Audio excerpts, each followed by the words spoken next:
Sports Talk Daily with Andrew Hustler Paterson and Michael Remis.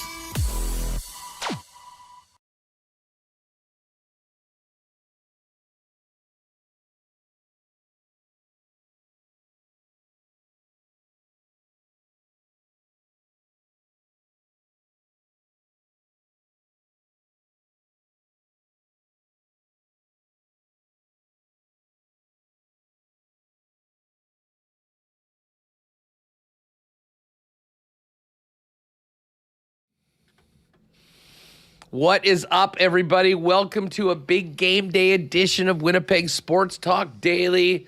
It is gorgeous. We are in the peak season of Manitoba summer. It is 29 sunny, and the Bombers are at Princess Auto Stadium tonight, hosting the British Columbia Lions. We'll get all over this one today.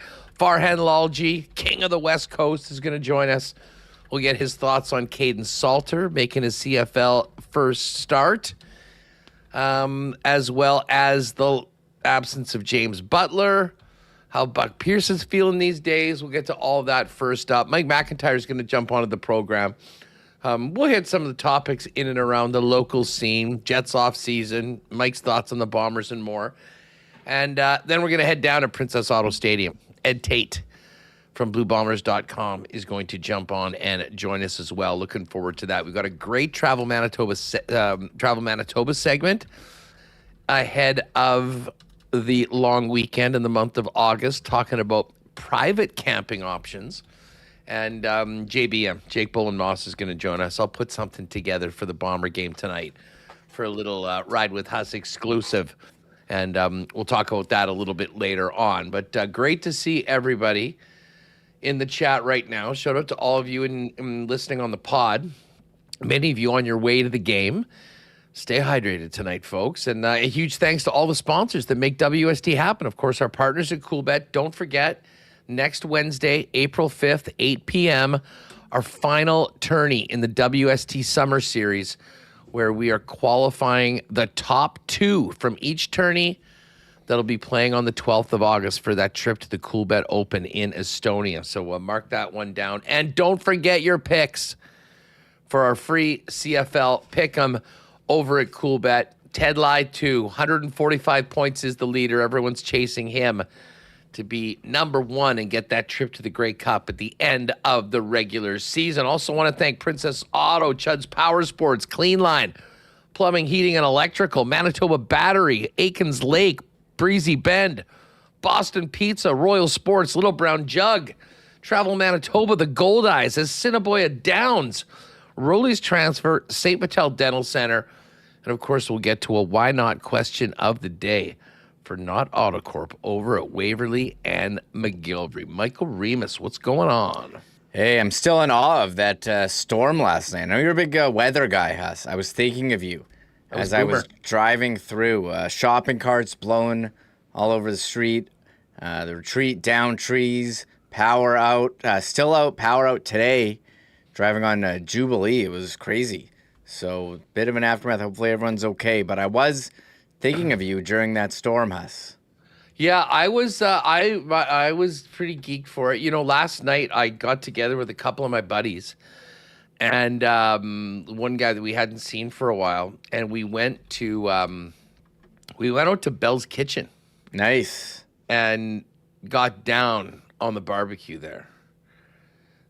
It was so good. That's where the media party was for the. Yes, you missed it. Yes, you must have just gone to town on that.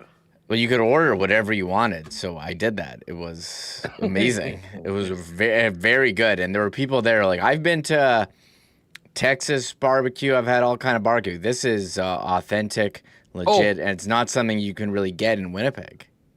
No, you're right. So anyways, that was awesome. Try the brisket. That's the number one on the power poll of everything there, but it was all delicious. And then came back, hung around for a bit, and then, I don't know, it was about 11 or so, maybe 10:45, 11, kind of popped my head out, and all of a sudden we were getting a big-time light show.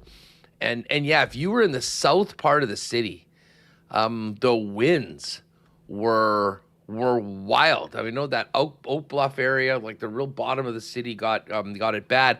And I was just listening to the radio, ripping back from our shoot this morning, and there are still, I think, 400 outages just in the city right now, and they don't have enough cadets for all the lights that are blown out right now in the city. So if you are running around and you see dark lights, stop, treat it as a four-way. Hopefully most of that will be completed by the time everyone heads down to Princess Auto Stadium for the game tonight at 7:30. You know, Reem, speaking of the weather cost us a night of live racing last night at Assiniboia Downs. I know you were all over that. I guess we'll talk to Darren tomorrow, but just too damn hot.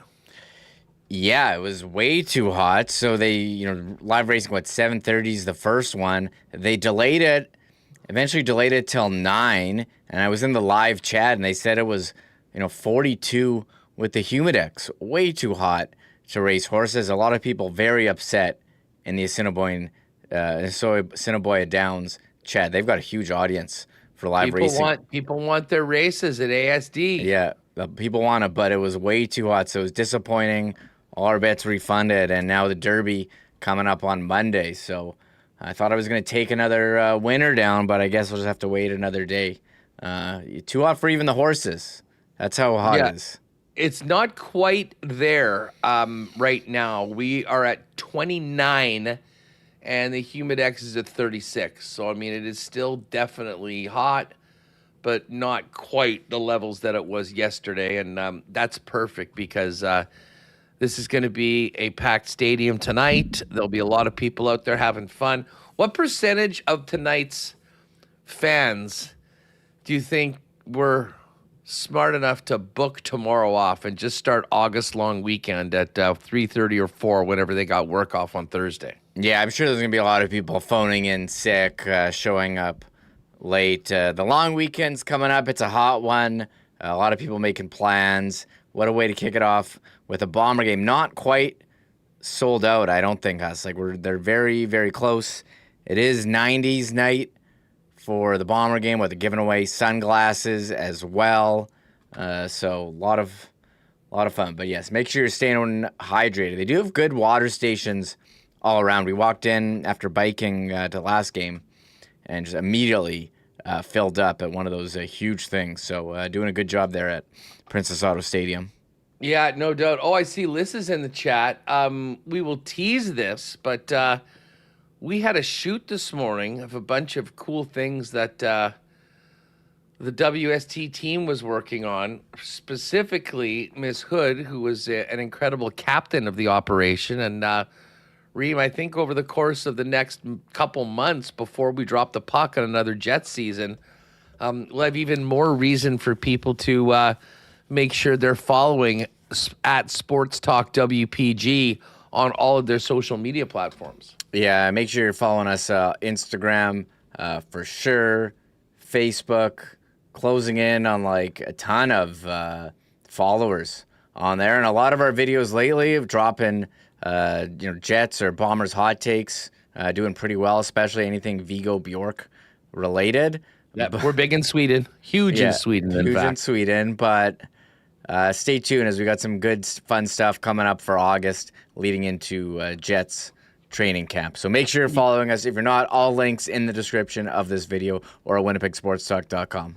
Yeah, people will certainly enjoy some of it, and just the start of a lot of cool stuff that we're working on heading into next season. So here we go, Remo, tonight. BC, Winnipeg. The Bombers coming off, giving up 50 at home for the first time in over a decade.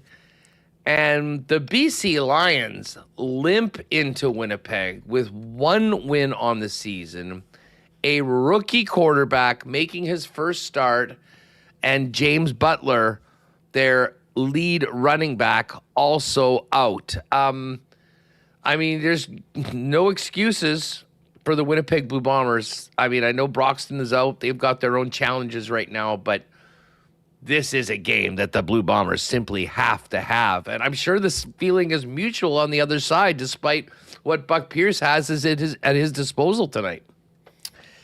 Yeah, and we saw the defense last week talk about how much they were missing Reda Kramdi. I know they talked about as well having maybe an extra day of preparation here, but you're going up against a guy making his first start. I saw everyone in the bonfire chat yesterday saying this is I don't think it's must win as the team's 4-3, but this is a can't lose. Can't lose. You're at home again, rookie QB or first time starter. The running back Butler also out, but the Bombers missing some guys too. Broxton, they're gonna have to try to keep Drew Brown, give him a clean pocket so he can throw. Again, the defense gave up a ton last week, so I don't think this is gonna be a walk in the park. We saw what they did with Ottawa, who hadn't beat anybody. They struggled. So this is a chance for the Bombers to make a statement and learn a bit more about this team's identity and what kind of team they are. As Brady Oliveira did say post-game with Doug Brown, we talked about it all week, saying he doesn't even know what they're really good at or what their offensive identity is. So a chance to cement that here. I mean, I think you also have to think about when the question was asked, because anyone that watched that game knows that the Bombers weren't really good at anything last Friday against the Calgary Stampeders. Credit to the visitors. I mean, they've been awesome this year. They just haven't done a very good job of having more points than their opponents at the end of games. They took care of that against the Bombers right now. But I really thought this, and I took this entire conversation as a bit of a cry to get back to Blue Bomber football. But to be honest, this is part of the reason why they went to Tommy Condell. I mean, they wanted to have a more versatile offense that had more of a threatening passing game. And I think the passing game last year just was not up to snuff amongst their CFL counterparts. Now, I mean, I think the jury is still out on where the Bomber passing attack is right now, because obviously we've gone through two different quarterbacks. Drew Brown's had his moments on the good side. He's also had his moments on the bad side with all those picks in the last game and all the balls that probably should have been picked in the Ottawa game that ended up not being picked, and the Bombers ended up coming back and winning. But I can't stress this enough. I'm thinking these next two games are absolutely crucial for Winnipeg. I mean, as down as people were coming out of the Calgary game, if they can win tonight, take advantage of a bye week and get healthier, and then take care of the Ottawa Red Blacks at home, all of a sudden the team is 6-3 at the midway point of the season. You're very much still in the mix for the West, no matter what happens over these next few weeks. And you also have the opportunity to host a playoff game, which certainly I would like to before the format, at least right now, changes next year. But as you mentioned, I mean, a loss tonight, and all of a sudden you're 4-4 going into the bye. I mean, this is just a game that they absolutely have to have. But it's an interesting hearing from the Bomber defense, and this is credit to them. And I think, this is exactly the way they should be treating this game, taking absolutely nothing for granted. And treat Caden Salter as a legitimate threat.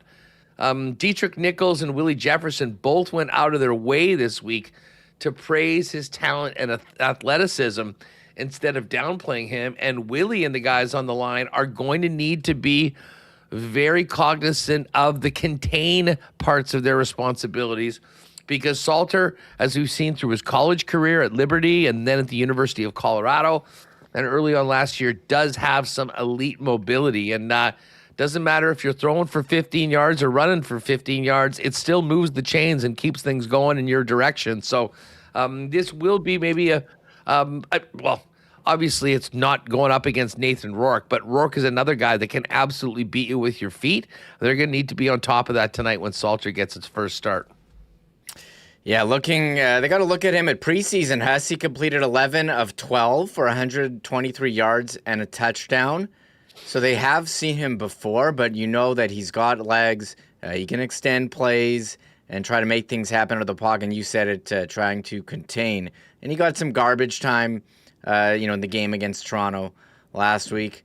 but we'll see how they contain him. And then all eyes on the Bombers offense. We put out the numbers in the league. They don't rank very great in scoring and touchdowns. Yards per play, rushing yards. So this would be a good chance for them to try to reverse that trend. Again, more days of practice.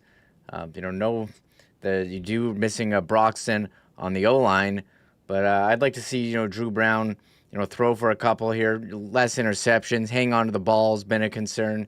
The Bombers really, I feel like, have been beating themselves quite a bit, making mistakes, and try to limit those here tonight. Just realized I'm going to need to find a running back to play in our fantasy league tonight. That's a big one. Anyways, we're going to spend a lot of time on this Bomber game coming up. Farhan as well as Ed Tait. We might get to a little bit of Drew Brown a little bit later on. Bit of news that came out yesterday, Remis. And, we've been having a bunch of media stories. I mean, obviously the new TV deal for the NHL, where we're seeing these games, what's happening with the playoffs. Another sign of the times, which I think is very, very unfortunate. The Columbus Blue Jackets are now simulcasting their television and radio, and that means that longtime voice of the Blue Jackets, Bob McElligott, who's been with us a number of times on the show, always a great guest, has not had his contract renewed. And listen, for people that enjoy the art of radio, I know it is somewhat dying, but there are a lot of fans that consume games through radio, and I think we all know that just putting the TV sound on a radio station does not cut it. And, for a team whose valuation went up, like with most of the teams in the league last year, it is unfortunate to see this sort of cost cutting at the expense of a major league product. But we've seen this before with far bigger organizations than the Columbus Blue Jackets. Yeah, it's still wild to me that the Toronto Blue Jays don't send their radio crew on the road. In 17 years, Bob McElligott was with the Blue Jackets. He's been on this program before. And I know radio is changing. Maybe people don't listen to it in the traditional sense, but you can stream it on your phone. They have it on Sirius. And I think for anything for the team, that guy is a promotional vehicle, for your franchise. And you can have him on talk shows. You can have him, creating content. He can be the face that people know, even when you're having, a franchise like Columbus that hasn't really been that successful. People know the personalities telling the stories of the team. So I guess they don't want to pay for it, and they're going to have the TV on the radio. I don't know what the radio ratings are these days. I can't tell you, but it seems like you would want to have more people promoting your product than less, Huss. Well, and you know what? It's a good time to actually, point out and thank, both the Winnipeg Jets and 680 CJOB. Obviously, OB does an unbelievable job in the Bomber games. We just had Doug Brown on yesterday. But for having Paul Edmonds, with the team on the road for 82, well, now 84 games plus the preseason. And I know that I'm not sure how the deal works there now, like post TSN. But I'm sure there is, in some ways, I think Paul's sort of a Jets employee working with CGOB. Bottom line is there's a bunch of costs involved in bringing in your radio guy around and doing it all. And we are fortunate that the team continues to think that it is worth the expenditure for people that do listen to the games on radio. And I'll say this, we've seen, kind of made that example with the Columbus, far bigger organizations that don't send their guys on the road. The Toronto Blue Jays is the number one. To think it's Rogers, a company that actually owns the radio stations and owns the television stations, for them to cut down and not send those guys on the road is like at the top of the most Bush League moves you'll find amongst billionaire professional sports owners. But that is a reality right now. And I would suggest that baseball, more than any sport, has a unique nature of radio call. But hockey is as well. And unfortunately, there's a lot of a lot of teams right now that are being put in positions where it seems like it's sort of an easy decision just to walk away from it. Yeah, 5 teams in the NHL combined radio and TV. Buffalo Sabres, Carolina Hurricanes, whose owner has been in the news a lot the last couple of weeks. Not Cheapest for Carolina team in the league, although yeah, they not are for champs, so. Yeah, not for Carolina, but for what he's doing to the Portland Trailblazers. Just cut everyone, all the team employees, Dallas Stars, and St. Louis Blues, who just had a restructuring. So there's been some changes that's been happening in the U.S. with the local TV stations. They're trying to find homes. NHL is taking over production of a couple teams' games as the regional channels. They've collapsed. Cables collapsed. So this is a step that the Blue Jackets are doing. Maybe it signals something that other teams are doing. Obviously, they didn't see value, but I'll say we've seen tremendous value, and the Jets have utilized Paul Edmonds, not just as play-by-play, but he's part of the Runway series, which is incredible, which I think more teams are starting to give you that in-house, behind-the-scenes look. And it doesn't just have to be, hey, go there, describe the play. You can use them in other ways to promote your product. Yeah, we'll stay on the top of that. But as I said, shout out to our guy, Paul Edmonds. We'll have to get Paul on. I'm sure he's been spending the majority of his time in a boat over the course of the last month. We know Paulie likes to get out on the water and make things happen. All right. We are going to have Farhan join us in just a few minutes.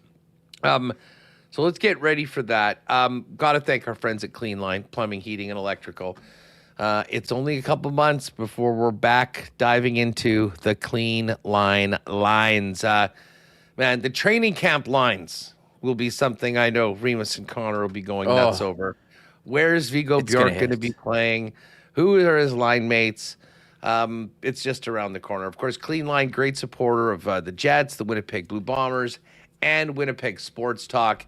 And of course, Clean Line are your residential and commercial plumbing experts, along with heating and electrical services. They've been Winnipeg's most trusted plumbers with over 40 years of fast responses, lasting results, and 24/7 emergency services across all of Winnipeg. Remember the number, 204-500-2001, 24/7 emergency services available. When you're in a jam, Clean Line's got you covered and got your back. Want more information on Clean Line or make an appointment? Get them online at cleanline.ca. Our friends at Manitoba Battery, I know we're all fired up for the game. Manitoba Battery, another proud sponsor of the Winnipeg Blue Bombers, powering the blue and gold this year. And also powering a lot of great August-long weekends. Folks, if you're getting out into the boat on a quad, doing some off-roading, doing a motorbiking, motorcycles, boating, you need batteries for all that. Done in the RV as well. Manitoba Battery's got all the batteries you need, and you'll save big money over the big box stores. So shop local, get the best prices around, and the best in customer service from the Manitoba Battery team for all your battery needs. 2 locations, Logan Avenue, Dovercourt Drive, and you can also check them out and order online at manitobabattery.com. They do have delivery options as well anywhere inside the perimeter of Winnipeg. And hey, if you have a move coming up, folks, there's only one team to call when it comes to moving, and that, of course, is Roley's Transfer. Family owned and operated for over 60 years, and the most trusted name in moving in Manitoba. Check them out online at Roleys.com. You'll see in the top right corner, you can click on Request an Estimate. That's where you put in the promo code WST for a special discount on moving services and moving supplies.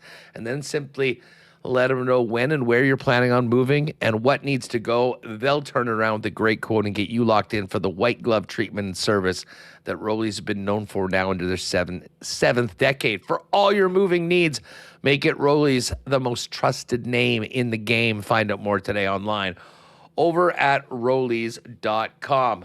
All right, King of the West Coast, Farhan Lalji is about to join me in just a moment. He has been all over the place. I actually do want to ask him about his NFL travels, but first things first, we got a big game tonight. A very ornery Bomber team coming off an ass-kicking at the hand of the Calgary Stampeders, and a BC Lions team that came in with so much hope this season with only one win to show for it and without their star quarterback, Nathan Rourke and James Butler. Let's welcome in Farhan Lalji from TSN, who I believe is in town for the game tonight. Farhan, what's going on? Thanks for doing this. Thanks, Huss. I'm just getting ready to call the game tonight. I'm actually doing play-by-play, so I'm looking forward to this. It should be a lot of fun. Perfect. I think, Remo, you just got to hit that the quick audio. Just let me know when that is good. Yeah, sorry about that, Farhan. We're good now. Perfect. We're good? Calling Okay. the game tonight. That's, man, what's your week been? Because I've been seeing you on Sports Center. You're in Seattle. You're in Vancouver. Like, this is a very busy time as we dive right into football season, which, of course, is your forte. Yeah, we've had some gaps at various times this year. Once Super Bowl ends, things kind of slow down a bit when you got a hockey team that's really, really bad in your market. Yeah. And it really kind of doesn't pick up. And for me, until we get to like the CFL Combine and draft, and then the Canucks making all their front office changes, so it got a little busier. But now this is it, right? For me, you mentioned I was in Seattle. I had a day of Lions practice when I got back. Then I'm here. I'll be home for a day tomorrow, and then Sunday I fly down to California to do a bunch of NFL training camps. So I do a West Coast tour every year. We go to San Francisco, the LA teams. The Cowboys are in Oxnard. Then later on, I'm going to head to, I want to say Vegas and Denver and Kansas City. And so it's an awesome time of year. I love doing it. I love getting as much football as humanly possible. It used to be different when I was a head coach, because when I would do these things, I would actually treat it like a glorified coach's clinic. I'd be writing down drills and all this stuff, because training camp's the only time there's ever any teaching done, like position work, like schematic teaching in the NFL. After that, it becomes all scheme, not technique, right? Training camp, you could actually geek out on drills and stuff like that. So that used to be a lot of fun, but it's still fun either way. I love doing it. Well, I mean, you're on the CFL beat tonight, as you mentioned, in the booth. A big one tonight for both of these teams. And, I mean, listen, I think the Bombers would prefer to be in a better situation. But if you told a lot of people that going into this game, the BC Lions would have one win, they would say, how is that possible? Well,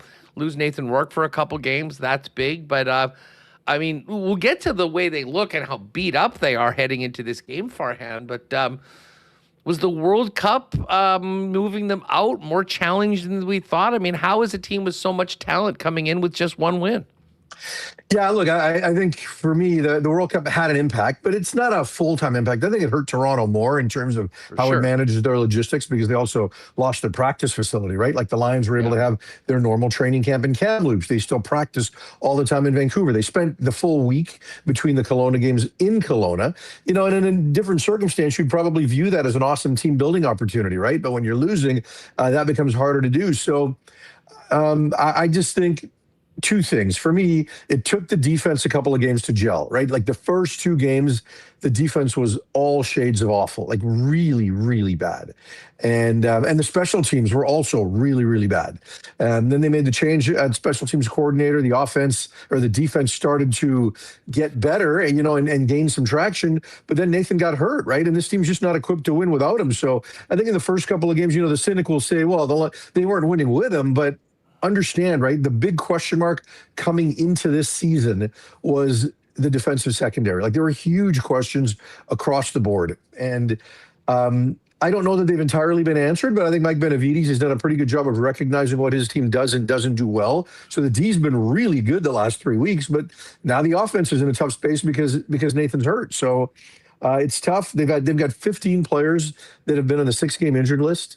And these guys aren't hidden, right? There's a couple of guys that they signed injured, knowing they would take some time, or drafted injured, knowing they would take some time, but they're legitimately injured, right? And so when you put all of that in, the injuries beyond Nathan, it's just been such a combustible mix that you just can't single it all to the fact that the World Cup was there. It's, I mean, Nathan Rourke is such a special player, and I know, like Jeff Hamilton and I on CFL 110, we were talking about the Lions kind of 2-3 weeks in. And we're like, well, they just need to be a little bit better. Nathan Rourke's got to do this. Then you look, like he's passing for almost 500 yards in a game and losing. I mean, it was on that defense. But then when they lost him, I think about that game against Edmonton where Bryce throws the 4 picks. They only lost by 2 points. I mean, they were still in the game. So it certainly seems like the defense has gotten better. It just hasn't been enough without 12 behind center. Well, I mean, look, the Edmonton game, they gave up 19 points, right? Like, that's winning football defensively. If you can give up 19 points in the CFL, like, that's championship level defense, right? And again, like, that was just one game, but they have gotten better. And yeah, 4 picks. If that gets condensed down to 2 picks, they win that football game. And even last week, an entirely winnable game. Now, in fairness, Chad Kelly gets hurt late in the half, but they're not bringing in Chase Bryce. They brought in Nick Arbuckle, who's a Grey Cup MVP, and Arbuckle did well. He wasn't asked to do as much because I think by that point it was pretty clear that BC's offense wasn't going to be able to get anything done with Chase Bryce at the helm ahead of Nathan Rourke. Or instead of Nathan Rourke. So, yeah, I mean, like those games have been winnable, but they're going to have to go on some kind of run, right? Like, I think Winnipeg is pretty average right now, like just the way they're performing. The last 2 games, Drew Brown hasn't really been what he was in the first game that he was there. Like Brady Oliveira talked after the last game about their identity and what are they good at. So I think offensively, there's some real questions there. Defensively, they've been okay, right? But they haven't been, what we're used to seeing from Winnipeg. So this could very well be another winnable game. I just don't know that Caden Salter can get that done. I think he's going to be exciting. I think he's going to have some moments of brilliance, and he's going to have equally as many, if not more, moments where he's a 23-year-old true rookie at the professional level, and you're just like shaking your head thinking, what the heck was that, right? So there's going to be, if Dustin Nielsen was here, there would be a lot of what is happening in both directions tonight. Farhan, let's get into Salter, our really interesting player. Played at Liberty and then finished up playing for Dion of Colorado after Shadur went to the Browns. The Bombers, for their part, are, they're certainly saying that, we know that we need to be good. We saw him in the preseason. I think he was 11 of 12 in that game for what preseason is worth. And albeit garbage time or whatever, you could see that this guy can run. He's very mobile. But again, it's the first start on the road, tough place to play for a rookie quarterback. First off, speak to the decision to move off of Bryce, who's been there for 4 games so quickly, and what people around the Lions are saying about their rookie that's getting his first chance tonight to start. Well, I think they had to move off of Chase. I think if you look at the offense last year, it was, last week, it was so uninspiring. Running the ball all the time on first down, getting into second and long, not being able to get anything done, missing easy throws, missing a couple of deep opportunities. And Chase is a good kid. And like, I'm not sitting here trying to shred the player. And he's been there for 4 years. And quite honestly, for the first, going into year 2 and 3, there was zero improvement. Like, I'd watch him in practice throw incompletions and interceptions repeatedly. And then you got to this year and there was improvement, and you kind of thought, okay, maybe there's something here. And he looked better in the preseason, but it just wasn't there. And there's just such a low ceiling, right? Like, Bryce is a low ceiling player because he's got no movement ability, right? I mean, he can't even climb the pocket. There was one time he tried to escape and literally sacked himself. He's just not that kind of player. And this offensive line needs somebody who can extend and make some things happen. So you could see on the sideline in that Toronto game, the defense or the offense, they weren't arguing, but you could just tell that like it was a dead sideline because they knew they weren't going to get anything going here. So they had to go to Salter. Probably could have gone to him 1 or 2 series earlier just for a spark, and he gave him a spark. Now, look, sparks are fleeting, but even Trey Ford can win football games, right? Where he can just do crazy stuff 1 week, but it's not sustainable, and so I certainly think that Salter is capable, but again, is it sustainable? Can he put 60 minutes together? I don't think he could put 4 games together, but might he be able to put 60 minutes together if Winnipeg doesn't, run away and hide? Like, if I'm a Winnipeg, I do everything I can to minimize mistakes. Put the ball into Brady's hands. They've got lots of balance in their receiving core. Get the ball out of Drew's hands quickly. Low risk plays. Get guys into space and just put yourself in a situation where you don't give Caden Salter short fields, where you just don't make those kinds of mistakes. Now that should be the recipe that the Bombers like. It just hasn't been what they are with Tommy Condell. So we'll see. But I mean, I asked Salter, I said, look, you look good today in practice when they've just got the speaker on, but what's it going to be like in front of 30,000 Bomber fans, right? Because it's a tough place to play. I mean, Nathan Rourke has found it tough to play in Winnipeg. He's never won there. Yeah. But he's like, I've played in front of big crowds before. When he was 13-0 in 2023 at Liberty, they went to the Fiesta Bowl and played in front of a sold-out stadium there against the University of Oregon. They lost by a lot, but he never found the stage overwhelming. There weren't a bunch of time count penalties. There weren't a bunch of interceptions. Like, he kind of managed the moment, right? His eyes didn't get too big. So we'll see if he can take that and bring it here. You play at Colorado with Dion there, you're going to get big crowds, and you're going to get used to that, even though he didn't have a lot of success in Colorado. So we'll see. I just think, and I watched practice the other day, and there were moments where you just saw how live the arm was, and then there were moments where he wasn't accurate. He wasn't on time. So there's going to be a combination of that tonight. Farhan, what's the latest? Like, what's the best case scenario for the Lions to get Nathan Rourke back?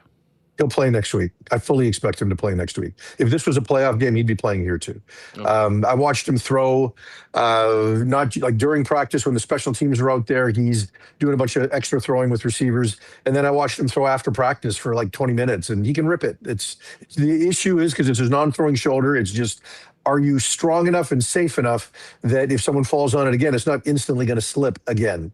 So, we believe it was an AC joint. Everyone's speculating that. I don't know that for certain, but the timeline and the visual of the injury lines itself up to that. So I'm making that assumption. So you don't want that to turn chronic, even though it's his non-throwing shoulder. So, he probably would have played last week if it was a playoff game. So I think by taking 2 games and next week, he'll be in a really good place physically and mentally. But yeah, I would be shocked if he didn't play against Hamilton. Farhan, how's Buck Pierce handling all this adversity this season?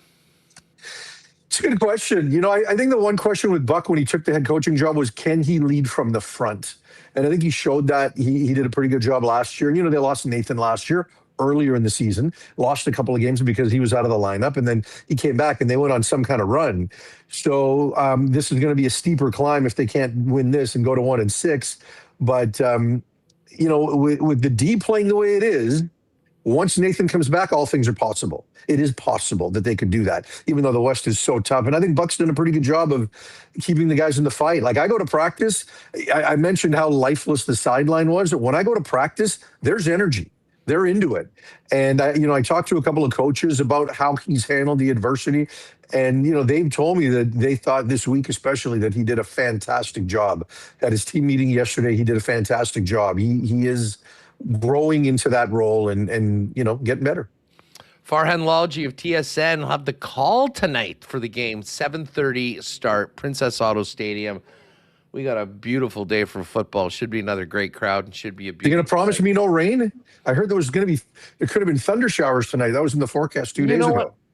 I'll tell you what. I mean, it's been really hot and we haven't had much. But like last night, around 10:45 or 11, we had a pretty big light show here, and there's about 400 intersections that have no lights right now in the city. Like, the power is Sarah Orlesky has no power at her house. Okay. So between wind and lightning and all of that, like the queen of Winnipeg, you guys got to do better. Like, truly, you have to do better, Winnipeg. Manitoba Hydro. Like, let's make it happen. Yeah, like, come on, Sarah. She is the queen. It does look like we should be okay, but again, you never really know on the prairies when things get going. Well, God, I got to ask you, what was? I'm sure the vibe's pretty good around the Seattle Seahawks coming off a Super Bowl championship. Yeah. Now it's time to run it back in arguably the toughest division in football outside of the Arizona Cardinals. Yeah, and change is minimal in Seattle. I went through it. They have 87% of their snaps on offense and defense from last year returning, which is the highest rate of snaps returning for a Super Bowl champion in the last 16 years. So they've managed continuity. People think, okay, Kenneth Walker, oh my God, you've lost Kenneth Walker. But Kenneth Walker wasn't the starter all season, right? I mean, Zach Charbonnet got hurt, so Walker comes in, and they were splitting time before that, and Walker came in and took over and was able to get paid big. So they're still going to need to get the running game figured out until Charbonnet comes back. But, can they take Sam Darnold to another another level potentially, but new offensive coordinator in Brian Fleury. He's got the same West Coast principles, but by and large, there's a lot of continuity. And Mike McDonald has also said, like, I'm still young at this. I can be better, and I can find new ways to communicate the message. So yeah, there's a lot of excitement because when you win a Super Bowl, if nothing else, you have full buy-in, like full buy-in. So I'm looking forward to seeing that opening game against the Patriots on Wednesday night. Speaking of the NFC West, what a crazy story out of Frisco with this accident with Kyle Shanahan. Yeah. Yeah, it's bizarre. And, and full marks to Shanahan for getting out in front of the media a couple of days ago and saying, hey, look, the reports that it was the other person's fault are wrong. It was my fault. And the fact that he owned that. But it will affect them, right? I mean, I'm sure he's going to be on the sideline on opening day, but he is still limited in practice. He's got a concussion. He's limited with how much film he can watch. So it's going to be a challenge for sure, but the team's gotten better. But you're always going to question their health, right? Because of Bosa and McCaffrey's injury history. But just a bizarre story that you don't expect, and that really, not every team has a coach with that much juice in the building and that much power and influence. You'd think every head coach does, but they don't necessarily all have the same resumes, respect, credibility, all of it. It all flows from Shanahan in San Francisco. So, they need to get him right. And then, you look at the Rams and what's going to happen there with, especially if Aaron Donald eventually comes back. That team is a super team right now, getting Trent McDuffie over from Kansas City. Like, it's going to be a tough division, which as much as anything has got Seattle's attention. Well, and now that I think about it, aren't the Rams and Niners opening this season in Australia? Are they in Australia? They're opening the season. Sure. I can't remember if it was in San Francisco or away. It might be away. I'm pretty sure it's the Aussie game, and it's actually going to be the day before. It's going to be on a Wednesday, which is actually a Thursday in Australia, and then the Seahawks. I thought the Rams were at home on Sunday, on the Sunday night football game against the Niners. The opener. I'm gonna pull this up. You pull it up. Let's see. Are we going to bet? Well, we were talking about it. Schedule week 1, preseason week 1. I can't believe the Hall of Fame game is already here. Yeah, San Francisco at versus Los Angeles at the MCG, the Melbourne Cricket Ground. Usually that's late night on TSN. Oh, so it is. Okay, so it is. Okay, so that's the Sunday night game from Australia. Okay. Yeah, but actually, it's the Niners. Seattle and New England are opening on Wednesday, on that Wednesday game, and then the next day, we get it at 7:35. I think the game's starting at 10:30 in the morning in Australia. Okay. And then they'll come back. So some pretty wild travel for those teams to begin. You mentioned Zach Charbonnet. I can already see the fantasy people in chat. So Kenneth Walker's gone. Is Charbonnet going to be the guy? Like, do you think he'll be kind of a bell cow, or is this going to be? They always kind of use committees. Yeah, they do. They're going to go by committee. And Jadarian Price got drafted where he did because, Seattle wants to invest there, right?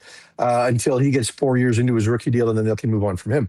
But, then you also get Charbonnet, who when he comes back, you come back off a knee injury, you're not right away. Like, it takes a while, even when you're cleared and all of that, for you to be mentally right, for you to have the same burst, even if you've got full health. So I can't imagine that he'll be the bell cow.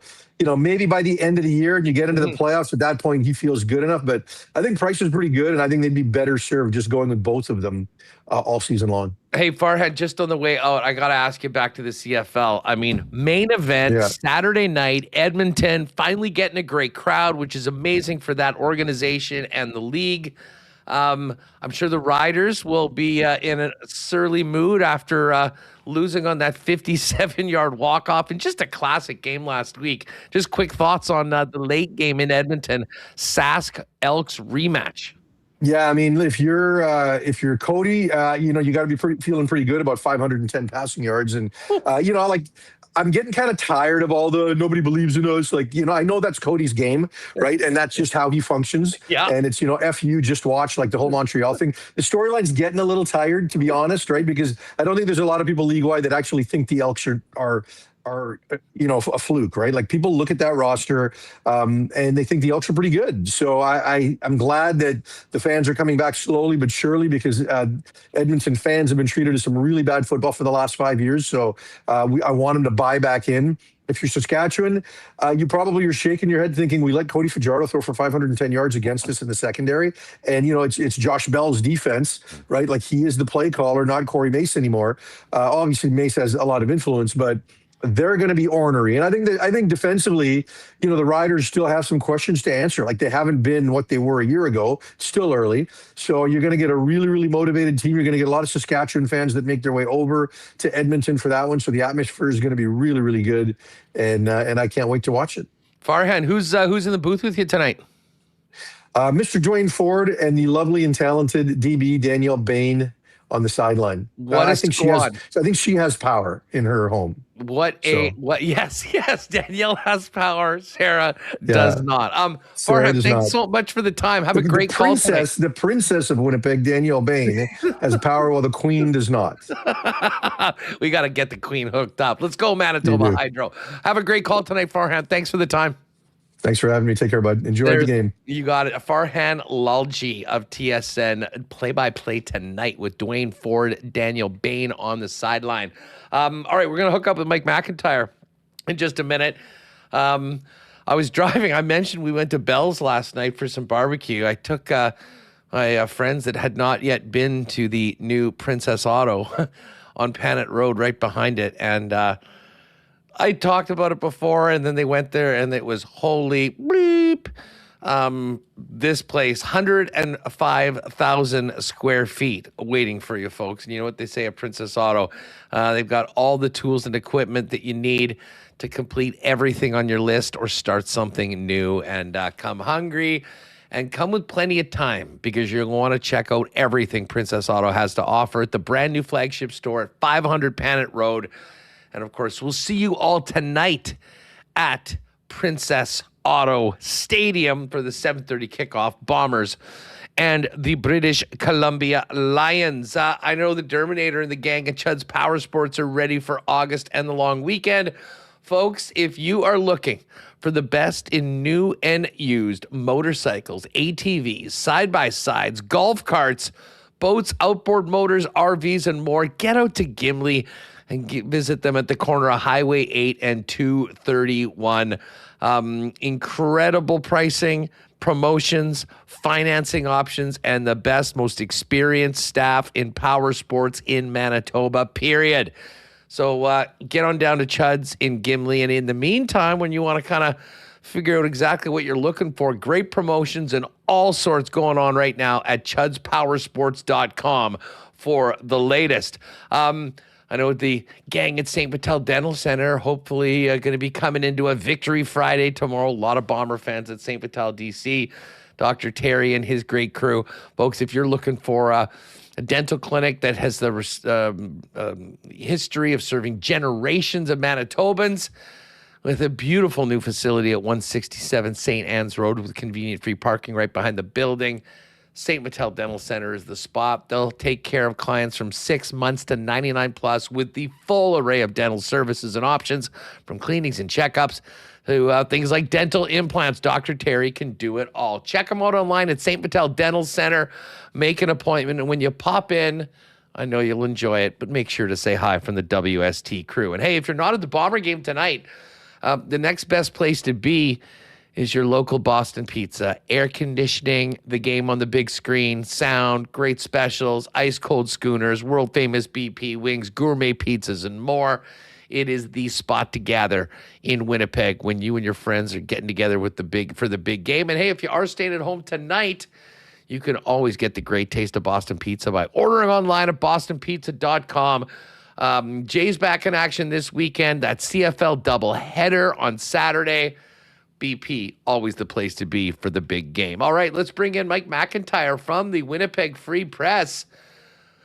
Mike, you've been all over the map doing a few other things. I mean, I want to get into some Jets and Bomber topics with you, but have to start off with some big congratulations to the fan man himself, Todd Fanning, with his second straight senior title. Is there anything in Manitoba golf that this guy hasn't won?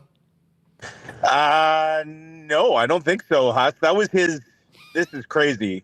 Yesterday was his 9th provincial title. When you look at the big four, the junior, he's got 2 of those. The mid-am, he's got 2 of those.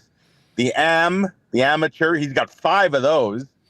And now he's got 2 seniors titles. That's basically, he's now completed a double Grand Slam, if you will. Nobody else in Manitoba has ever done that. He is, and that's just his amateur stuff. Of course, Todd Fanning was a decorated professional golfer for a time as well. He put on quite a performance this week at Breezy Bend. You know, Huss, I am still trying to cool off after spending yesterday afternoon. My goodness. And I was just following the golfers. I tip my cap to every one of those seniors, men and women, that were out there playing yesterday. I'm 51. I've lived in Winnipeg my whole life.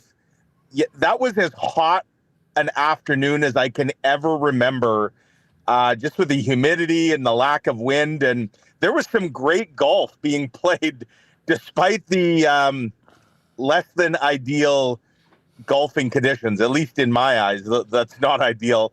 But yeah, it was a great 3-day event at Breezy. If you haven't been out to Breezy Bend, my goodness, is that course ever lush? Immaculate right now. It is. It is just pristine.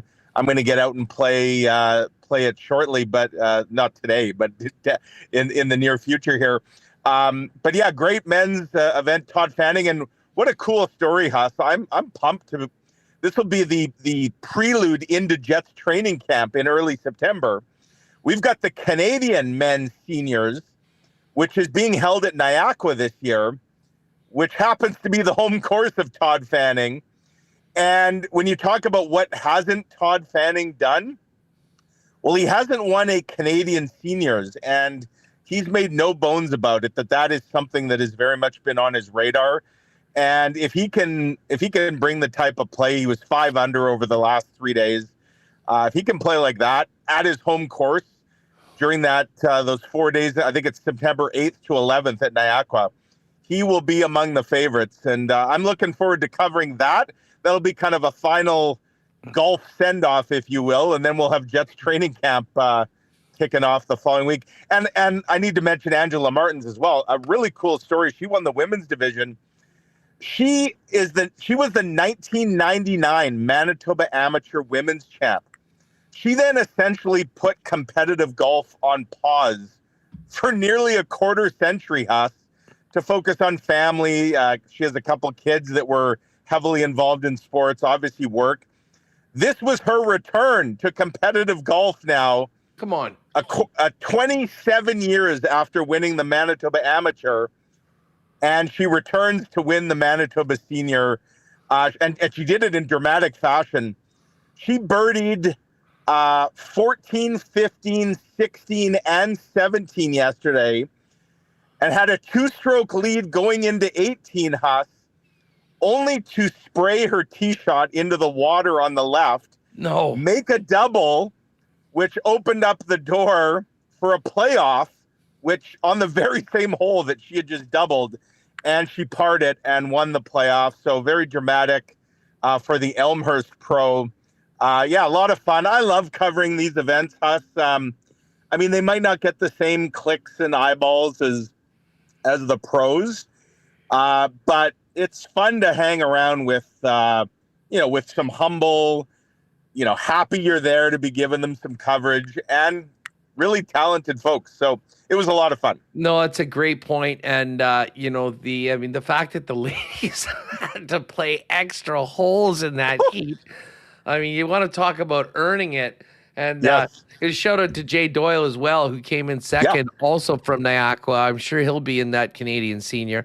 You're just reminding me right now, I need to send a note over to Pat and Jake at Coolbet and try and get some Canadian senior odds up there. And I think we might be back in the home guy, looking to get his get that first title done. There's We should mention, and you kind of talked about this too in the in your spot just while we're doing. It's kind of like an extended Breezy Bend golf report right off the top, but Evan Noctegal, heck of a start to the Canadian Am, which is, full of such talented golfers. I don't think people understand the quality and level of play at events like this. 263 golfers this week. The cut was top 70 in ties. I was looking, Huff, it's the Canadian Amateur. There's dozens of golfers from the United States, Mexico, Australia, Poland, China, all over the world that come to this event. And last I looked, you might have a more up-to-date scoreboard. Today's the final round. Evan, I believe, was 3 under today at the turn and had gotten it to 8 under and was actually inside the top 10, which is just incredible for the 2025 Manitoba Amateur Champion. I think when I had looked about 25 minutes ago, I think he was tied for 7th. And I'm not sure what he's done so far on the back nine. This is being played out in Calgary at Mickelson National. But yeah, he started the day tied for 25th at 5 under and had a great front nine this morning and was making a move. So that's just a tremendous accomplishment. As you say, it would be good if it would be terrific. It was just all Canadians, but this is a worldwide event, and he's putting his name on the map. I am just trying to see if we can get a. I know Golf Manitoba's website has a live link you can click on that will take you to the. I'm on my phone here, so I can't pull it up right in front of me. But if you go to the golf, I've got it right here. So the 121st Canadian Amateur, and let's see, where is Evan? Evan is 6 under right now. Okay, so he's lost. Yeah, he shot one under today. So he is tied for 15th. The leader. Wow, look at these numbers of the I leader. know. It's minus 17 for Dawson Wu. Calgary's Tobias Buffum minus 16, and then a little bit. But and I don't know much about Noctegal. Actually, I mistook. I thought he was one of the Elmhurst guys, but he's from Brandon. Yeah, he's 25, and so he won the Manitoba Amateur last year, Huss.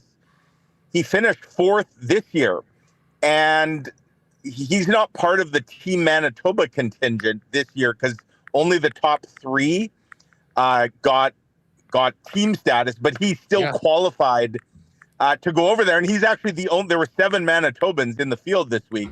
He's the only one that made the cut.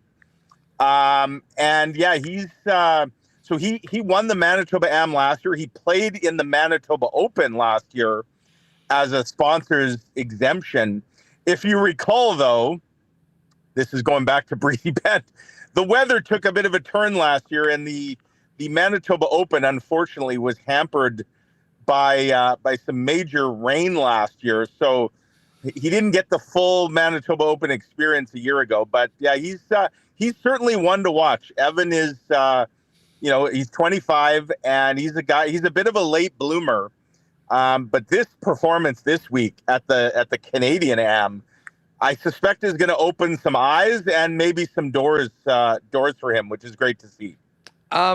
Hey, speaking of the Manitoba Open, coming up, will there be a jet playing in the tournament this year? That's sort of been a thing the last few years. We've seen Kyle Connor, Sandberg, Scheifele, Eric Comrie. Is anyone playing this year? I don't think so, Huss, because even last year they announced Eric Comrie fairly late, but it had been announced. But the Manitoba Open's coming up in a few weeks here, so this may be the first year in a long time that they don't have. Now, there's mixed debate on that, right? On one hand, when you have a Winnipeg Jet, who, let's face it, always finishes last, doesn't make the cut, they are taking up a spot, and it's and it's a spot that potentially could go to a qualifier or another exemption with a more accomplished resume. But the idea is to bring some extra eyeballs to the product. One of the interesting things this year, this will be the first time in a long time that the Manitoba Open is, I guess, I don't want to say it's within the city limits because it's still not, but, it's been out at Southwood, which is a bit out of town. It was at Breezy last year. Now it's going to be at Elmhurst. We'll see what they can do in terms of getting some bigger crowds there. And certainly that's been part of the reason having a Jet is to try and get some extra eyeballs. The problem is the Jet is never playing on the weekend, right? Because they don't make the cut. And, if you can get out Thursday or Friday to see them, that's really your only chance. So, I don't believe there is going to be this year. But as always, the Manitoba Open, because it's one of the last events on the PGA Tour America schedule, there's a lot at stake, especially now with guys going straight to the Corn Ferry. I mean, just look there, Johnny Kiefer, Neil Shipley, there's Hayden Springer. There's a ton of guys that have passed through the Manitoba Open here just in the last 4 or 5 years that are now regulars on the PGA. So it's always a highlight of summer for me. And looking forward to covering it at Elmhurst. Another track, I guess this is a bit of a theme this year, Huss, with all the rain and the heat. My goodness, Elmhurst is in great condition as well. The pros are in for a treat in a few weeks. Yeah, it's funny you mentioned Johnny Kiefer, who, of course, had that incredible finish with Shipley a couple of years back. Yeah.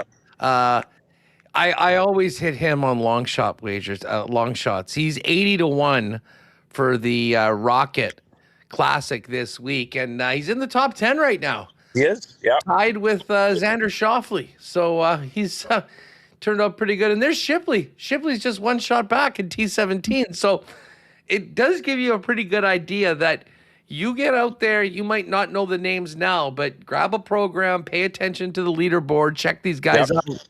Because a few of these guys are going to be playing in the biggest tournaments in the world in the very near future.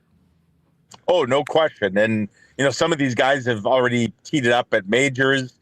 Hayden Springer's another recent winner. Parker Cootie. Remember Parker Cootie's got the twin brother Pearson. They're both on the tour. There's been we've had a real luxury of where the recent winners of the Manitoba Open have all been, fairly prominent names.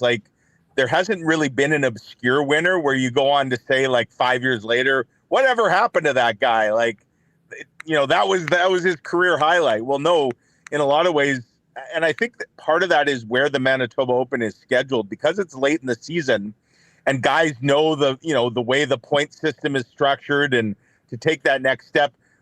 Manitoba always gets a really bumper crop of a field and the best seem to kind of rise to the occasion. So we'll see what Elmhurst has in store.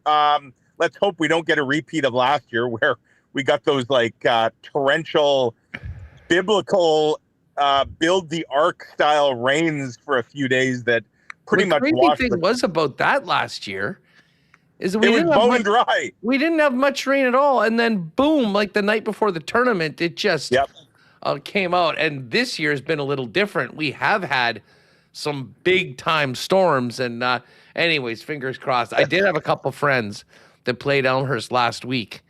And I said, "Oh, how was it?" And they were just shaking their head. These are guys that will normally put up high 80 scores.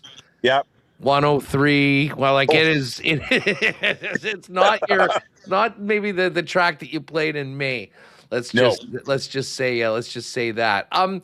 Mike, as far as the Jets goes, I mean, obviously this is a traditionally very quiet time of the year. Where are you at? I mean, I couldn't help but notice, I think we might have touched on that Connor Hellebuck sort of reappeared in some of the Jets marketing for next year. Yep.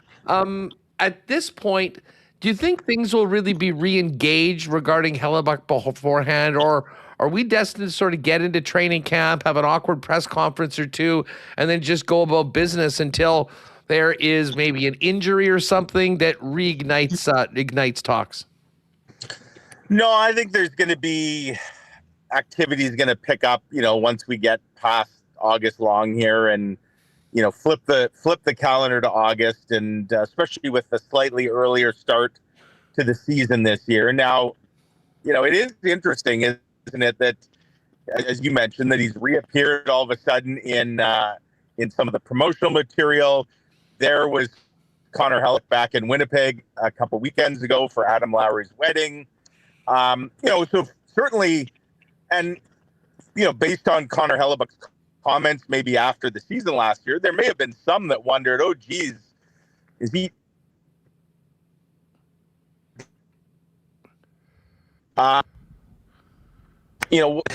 Certainly, I think we can put that theory to rest. Am I going sideways here, Huss? What's happening here? I don't know what happened. We'll blame the CTO. I am in my vehicle. I can assure you my vehicle has not flipped on its side, even though it looks like I'm talking sideways to you. But yeah, I do think that that's an issue that still is in the unresolved. Now, and you've said this, Huss, it's possible if Kevin Cheveldayoff doesn't hear an offer that he likes, and it's possible that this continues to drag on into the season, and we do get that uncomfortable press conference, as you said. That's going to be a storyline for sure. But I do expect that business will pick up to a degree once we're past the long weekend into August. Very much. Okay, Mike, listen, I don't know. We're getting to the maybe this is just the hook, because we've got some weird sounds going on right now. I've lost your audio here. It just flipped you on the other side. All kinds of weird things are happening. Thank you for everything today, Mike. We will talk to you soon. I think you're saying goodbye, so I will bid you adieu. Right on. There's Mike McIntyre. That I don't know what the heck happened there. Remis, do you have any theory on what happened? I believe that's 2 times where reception got a little bad with the guest that was on their phone, and then for some reason it just turned them sideways. Yeah, I'm with Marshall Ferguson a while ago near the end. Marshall, that's right. I don't know. I'll have to. The turning sideways is news to me. I'm not sure what happened there. Donnie Boy in the chat. Anybody else turn their head to watch Mike at the end? Nicely done. And then Murray B wondering if he might have been able to do a full 360.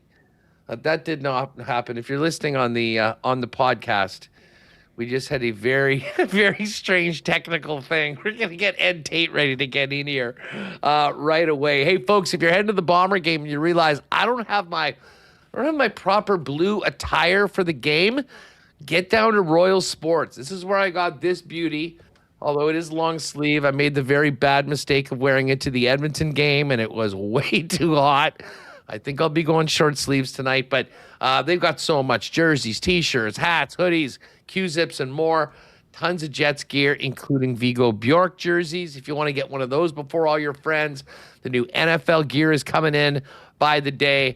And, hey, we're in the middle of summer right now. It's time to get outside. Soccer, softball, baseball, tennis, running, and tons of bikes, including e-bikes, all waiting for you at Royal Sports.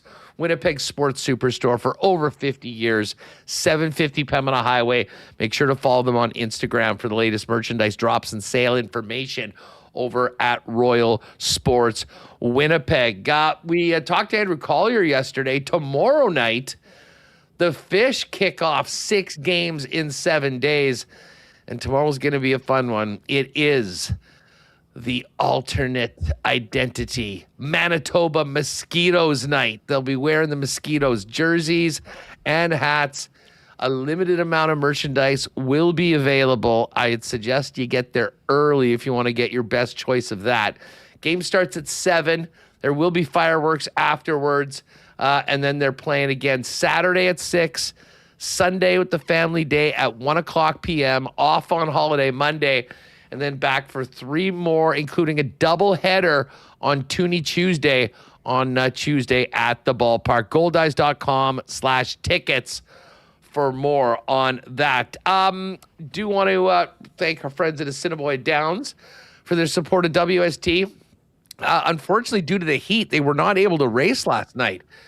So next up on the docket is the Manitoba Derby on Monday, biggest race of the year. Darren Dunn's going to join us tomorrow to set that one up, but make your plans to finish up the long weekend at the track. Free admission, free parking for the biggest day of racing of the year at Assiniboia Downs Monday night. All right, all eyes on Princess Auto Stadium tonight. Bombers and Lions. Let's head down and get the Bombers side of things with Ed Tait from BlueBombers.com. Eddie, what's going on? How are you? I'm fantastic. How are you? I feel like I should start off like this just to match Mike Mack on that last segment. No doubt. I shouldn't say anything. I always have technical difficulties with you guys, so I should shut my yap here. You know, it was, that was a weird one. I'm not really too sure how or why it happened, but it was entertaining. Donnie Boy was like, hey, should we all, oh, there we go. Okay. Remis is on to something here. He knows what he's doing.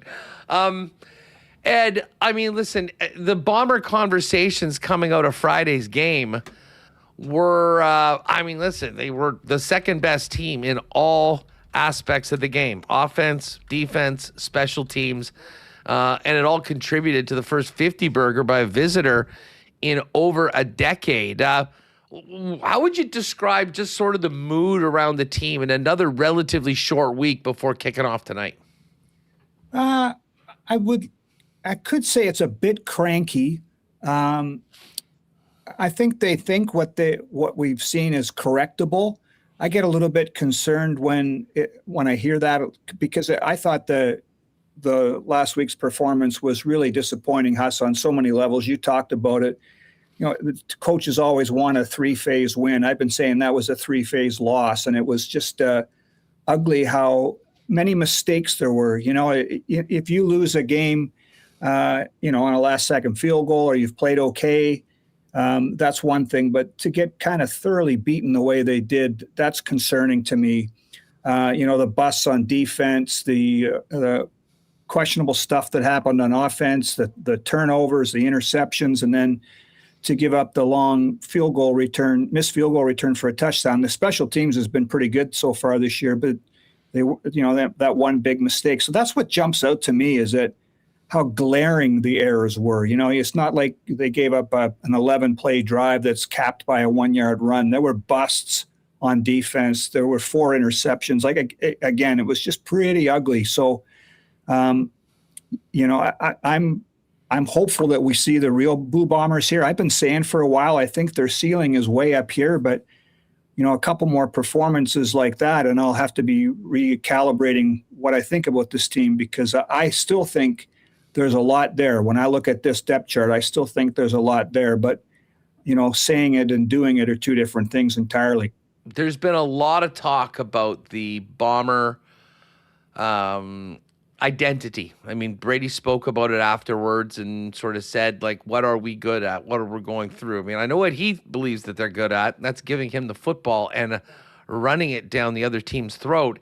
It's more than just one guy, though. And the offensive line is without Broxton. We know Stanley Bryant struggled last week.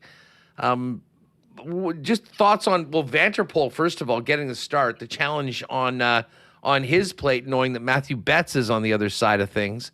Do you believe that they'll sort of try to get back to something that has sort of been part of the Bomber blueprint for a long time before Tommy Condell took over the offense? It's interesting. I'll talk about Broxton first, Huss, since you brought that up.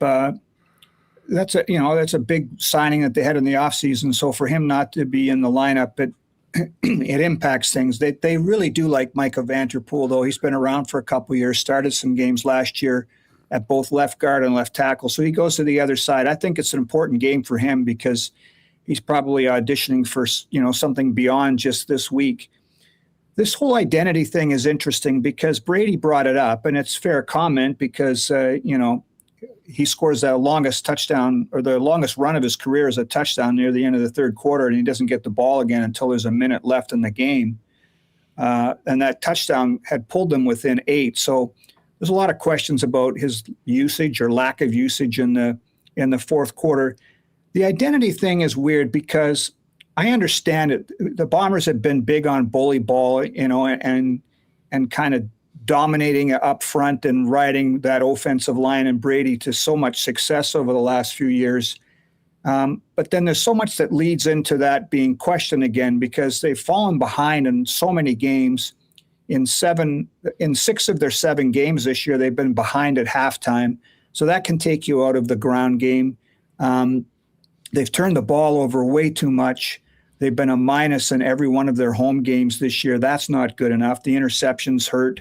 So all of that thing can take you out of the ground game. Just further on that identity thing, I think when you're winning, it looks different, right? And so there are a lot of things that were kind of glossed over in the win over Ottawa, the way they won that, with Drew Brown going 14 of his last 15 or 16, whatever it was, to get them to overtime. So they didn't really rely on the running game then. I like the idea that they've said in the past, and Mike O'Shea's big on this, that their identity is whatever it takes that week to win. And so we've seen so much the bully ball and pounding the football. But there have been times when the run game has been taken away, and this team over the last few years has been able to win by airing it out, or getting like that game in Ottawa last year where you get a missed field goal return. You only have like 3-4 completions and you win a game. So, the identity is what you kind of lean on that when you win games. When you lose games, you start to question, well, what are we good at? And I do think they can run the football, and I do question that he didn't get the ball until late in the fourth quarter the other night. And I do question that in his last 4 games, he's only had 1 catch in every game. And that game in Ottawa, he was split out a lot as a receiver, and he was almost a decoy. So they got to keep him happy. They've got to keep him busy. And I think they got to get in front of some teams here and take care of the ball. And then you can lean on that more, and we'll see his touches go up. Yeah, I mean, listen, Hamilton's defense is no joke. And, when that game was in the most important point, I mean, both of the offenses had lost their quarterbacks. They ran them 7 straight times. Everyone knew what was happening. The Ticats knew what was coming. And the next thing you know, Sergio was hitting a chip shot and the Bombers were walking away with the win. So we have seen it at times this year. And I do think that will be something that they'd really like to. Because I honestly, Ed, tonight, and we'll get into your thoughts on this, I mean, they're playing a BC Lions team that has already struggled in a big way this year. But their defense has actually made some big-time strides. I mean, they lost by 2 points to the number 1 team in the West in a game in which Chase Bryce had 4 picks. So, I mean, they have improved, and I think there will be a challenge for the Bombers offensively. What will be very interesting is to see this matchup of the Blue Bomber defense versus the BC offense, because James Butler, their top running back, is not there, and their MOP, Nathan Rourke, isn't there. We're going to get a chance to see a raw rookie make his first start in the Canadian Football League, which traditionally would have many defenses licking their chops. But I imagine, considering what happened last week against Calgary, this team just wants to get back to solid, consistent football, which has been missing this year. Yeah, so a couple things there, Huss. You're right. BC's defense, especially their D-line, is pretty stout, right? So even if the Bombers do want to run the ball, the Lions are going to have a say in that too, right? And they've been really stingy against the run. So that would be interesting to keep an eye on. But to your point, my eyes are really going to be squarely fixed on the defense for Winnipeg tonight because, as you said, rookie quarterback, James Butler is out at running back. They've got to change there. They've got to change at right tackle too. And I think Winnipeg's defense has shown some flashes. We talked to Jordan Younger earlier this week, and he said the game against Calgary was kind of emblematic of their whole season, right? Really inconsistent. And we had Michael Griffin on our huddle show the other day, and he said there were basically 5-6 plays that they pulled out as a defense when they were watching the film afterwards and said, these are the ones that cost us. And it just turns out that so many of them were busts, right? It was guys wide open, Tyreek McAllister a couple of times. And those are assignment mistakes. So you'd like to think that they can get that fixed. But again, I think there's some pieces on this defense that could make it really dominant. But when you have a bust of that magnitude and it ends up in your end zone, it's pretty bad, whether it's a rookie quarterback or not. And I know that's one of the storylines that we've talked about on our site and all the media have in the last few days about Caden Salter starting for the Lions. when you got your own problems, it doesn't matter who's back there. You got to fix your own problems first. And I think that's where Winnipeg's defense is, whether it's Nathan Rourke back there or Chase Bryce or this kid, Caden Zolder, who's got really good credentials. You got to tighten up what you do. And that's the first and foremost for Winnipeg tonight, is fix your own stuff and don't worry about who's across the line of scrimmage. Just get it done. Yeah, I mean, listen, I think the secondary in particular, maybe a little bit under the gun after last week, letting those big plays. I mean, they're going to want to do their job. What's interesting is I think if you looked at all aspects of the game last week, the one area that I think you could be impressed with was the defensive line. And they're getting far more pressure than they did last year. They're getting more sacks than they have before. Obviously, Willie's been a beast. It hasn't just been knockdowns. He's been getting to the quarterback. Serezna's been as advertised. Newer Gathkoth got on the score sheet with the sack last week. But this game tonight, like, I think this is a unique challenge for these guys because it's not just going to be about running and tackling a guy right behind center. He is a very young, mobile quarterback, and I wouldn't be surprised if the contain by the D-line is just as important as, getting pressure in the backfield. You're 100% right, Huss. These guys, when you're doing scouting and reports on a guy that you haven't seen a whole lot, Winnipeg saw this Caden Salter in the preseason, and he went like 11 of 12 in the one game against Winnipeg's like third, fourth string guys that aren't on the team anymore. So don't read a whole lot into those stats. But they went back and looked at his tape from Colorado. They went back and looked at his tape from Liberty. This guy was a high recruit to the University of Tennessee. And then I forget what happened, but he ended up at Liberty. So something must have happened for him not to be at Tennessee. So he's got great credentials. He replaced Shadur Sanders with Colorado as their starter. Run for 1,000 yards one year with Liberty, was the Conference USA MVP. They've done their homework on him. But to your point, Huss, they got to keep him in the pocket because it seems like he's the guy that's going to ad-lib some stuff or things are going to break down. Buck Pierce will have a pretty basic playbook, I imagine, for him. But if you give him time, they still got a really good receiving core. And if he gets outside of the pocket and extends plays, then you're putting your secondary at risk for some more explosion plays again. So to your point, yeah, they got to keep him contained. I think they got to try to confuse him. But Willie Jefferson said the other day, you've got to take away his first and second read and then make him second guess what he's seeing. And then by then you hope that you've contained him or collapsed the pocket enough to get some more of those sacks that you were talking about. I think Winnipeg's ranked number 1 in sacks this year, which is a real big change from the last few years. And you mentioned Newer Gatkuth. You got Jake Serezna has been, as you said, as advertised, and then Willie is playing unbelievable. He looks like Willie in his prime from 5-6 years ago when he was the most outstanding defensive player. So I like what Winnipeg has in their front seven. There was some bust last week, but if they can keep this kid contained tonight, to your point, I think it will go a long way for Winnipeg getting a W. As many people that were freaking out after the Calgary game, and I get it. I mean, it was an ugly game, and the team's now lost 3 games at Princess Auto Stadium, which, has not happened in a long time. They do have a pretty good opportunity over these next 3 weeks if they can take care of their business. Home game against BC, a bye, a home game against Ottawa, and I'm telling you right now, if you told me as a Bomber fan, we'll get to the midway point of the season and be 6-3 and right in the middle of things, I think you would really take that. But the other side of the coin is this is a game when the line keeps going up. It's a rookie quarterback. You're at home coming off a bad loss. This is one you got to have, and you got to keep going against an Ottawa team that will be just as desperate as any opponent they've seen all year. Yeah, you're bang on. If you get to 6-3 after what we saw last week, you'll run away and take that, right? It's at the halfway point with all the things we've seen with this team, the inconsistency through the first 7 games. If you can win your next 2 and have a bye in between there, then the world looks a whole lot different going into the second half of the season, as tough as their schedule is in the second half. But maybe you get Zach Claros back too. You get some more depth at quarterback. Maybe Drew Brown settles down, and some of those plays that were interceptions or were almost interceptions in Ottawa get cleaned up, and he gets more comfortable. I keep coming back to the same thing, Huss. I think this is a decent football team.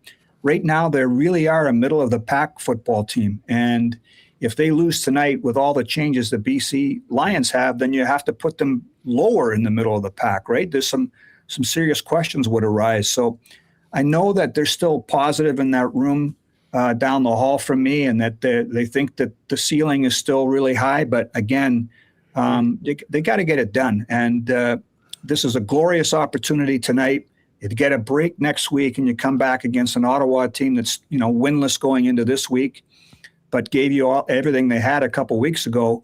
The opportunity is there for Winnipeg to kind of change the narrative in the short term here, and be in a pretty good spot if they could get to 6-3 at the midway point. Yeah, I mean, and meanwhile, through all of this, the Elks have just one defeat on the year, and it's to the BC Lions, who have one win. I mean, kind of weird the way that works.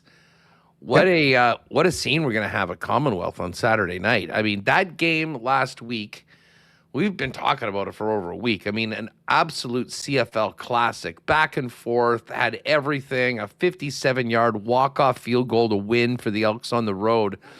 And you get these teams coming right back in a rematch. And I mean, listen, these teams are both rivals of the Winnipeg Blue Bombers, so it's not like you're cheering for them. But as a CFL fan, it is just so good to see Edmonton competitive again. And by all accounts, Ed, they're going to have their best crowd in forever, potentially even getting close to 30,000 and into the upper deck, which is, I'm sure, music to the ears of Stuart Johnson, but everyone that realizes this is a cornerstone franchise of the league. And it was pretty scary where it had been in, really since, at any point since they've been named the Elks.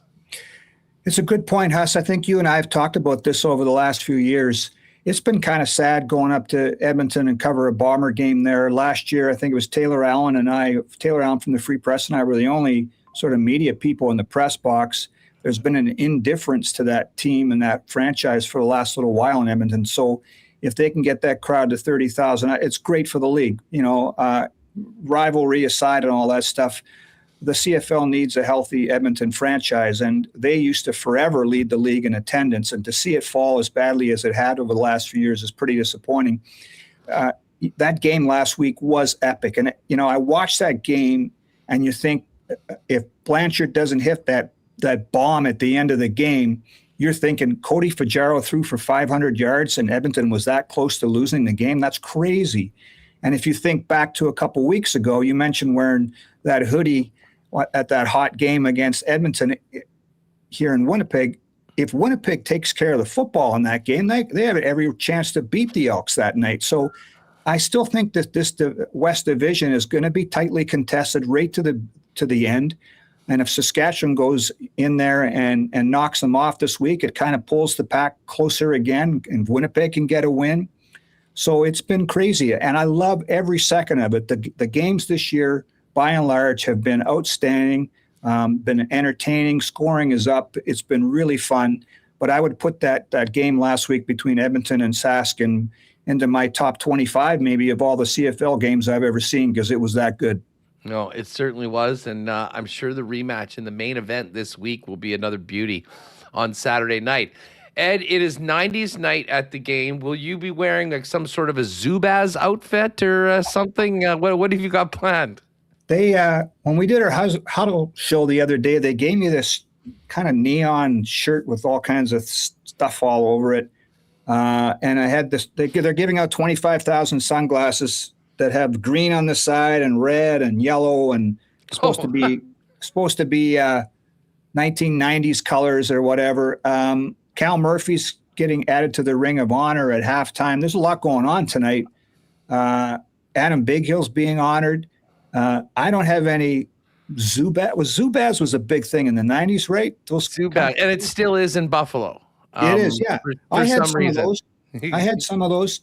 I think I mercifully put them away because it wasn't a good look then, and it certainly wouldn't be a good look now. But I'm going to be wearing my regular ball hat and golf shirt for tonight, and that's about as dressed up as I get, Huss. You know that. Yeah, I think a good portion of the attendees tonight are going to be prudent and plan ahead and probably took tomorrow off heading into the long weekend.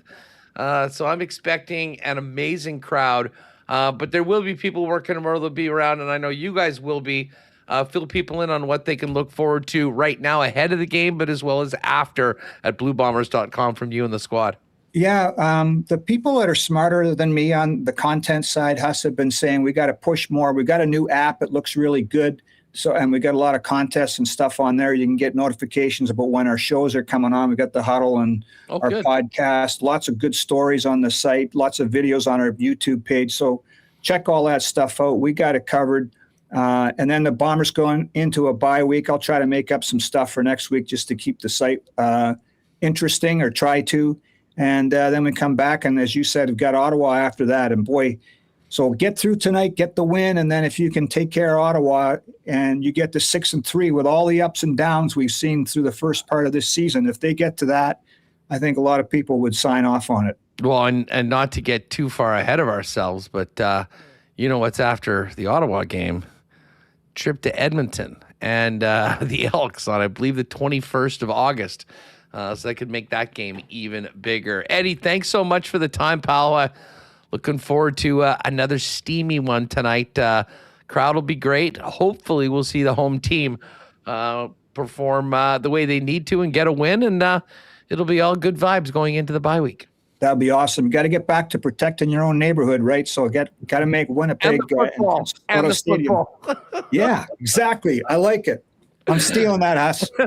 Have a great one, Eddie. Take it easy. See you guys. All right, there is Ed Tait of bluebombers.com. Looking forward to that one tonight. Hey, we had a great chat with Mike. Spent a bit of time talking amateur golf with the Breezy Bend Golf Report. I'm going to try and get out to Breezy on the weekend for a couple rounds. Hopefully it won't be quite like it was yesterday for everyone competing at the senior. But if you do want information, if you're thinking about a membership at one of the top private courses in Manitoba, go to breezybend.ca for more information on next season, or give Corey Johnson a call, 895-7205.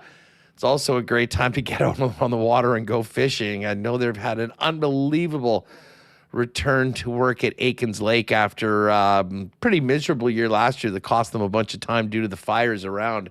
The fish are biting, though. I believe they do still have one availability in August that came up. If you're thinking about maybe making something happen for the next month, I would suggest go to aikenslake.com, fire a message over to Pitt. If you tell him that you heard it on WST, he'll hook you up with a 10% discount as well. But right now, they're booking well into 2027 at beautiful Aikens Lake Wilderness Lodge.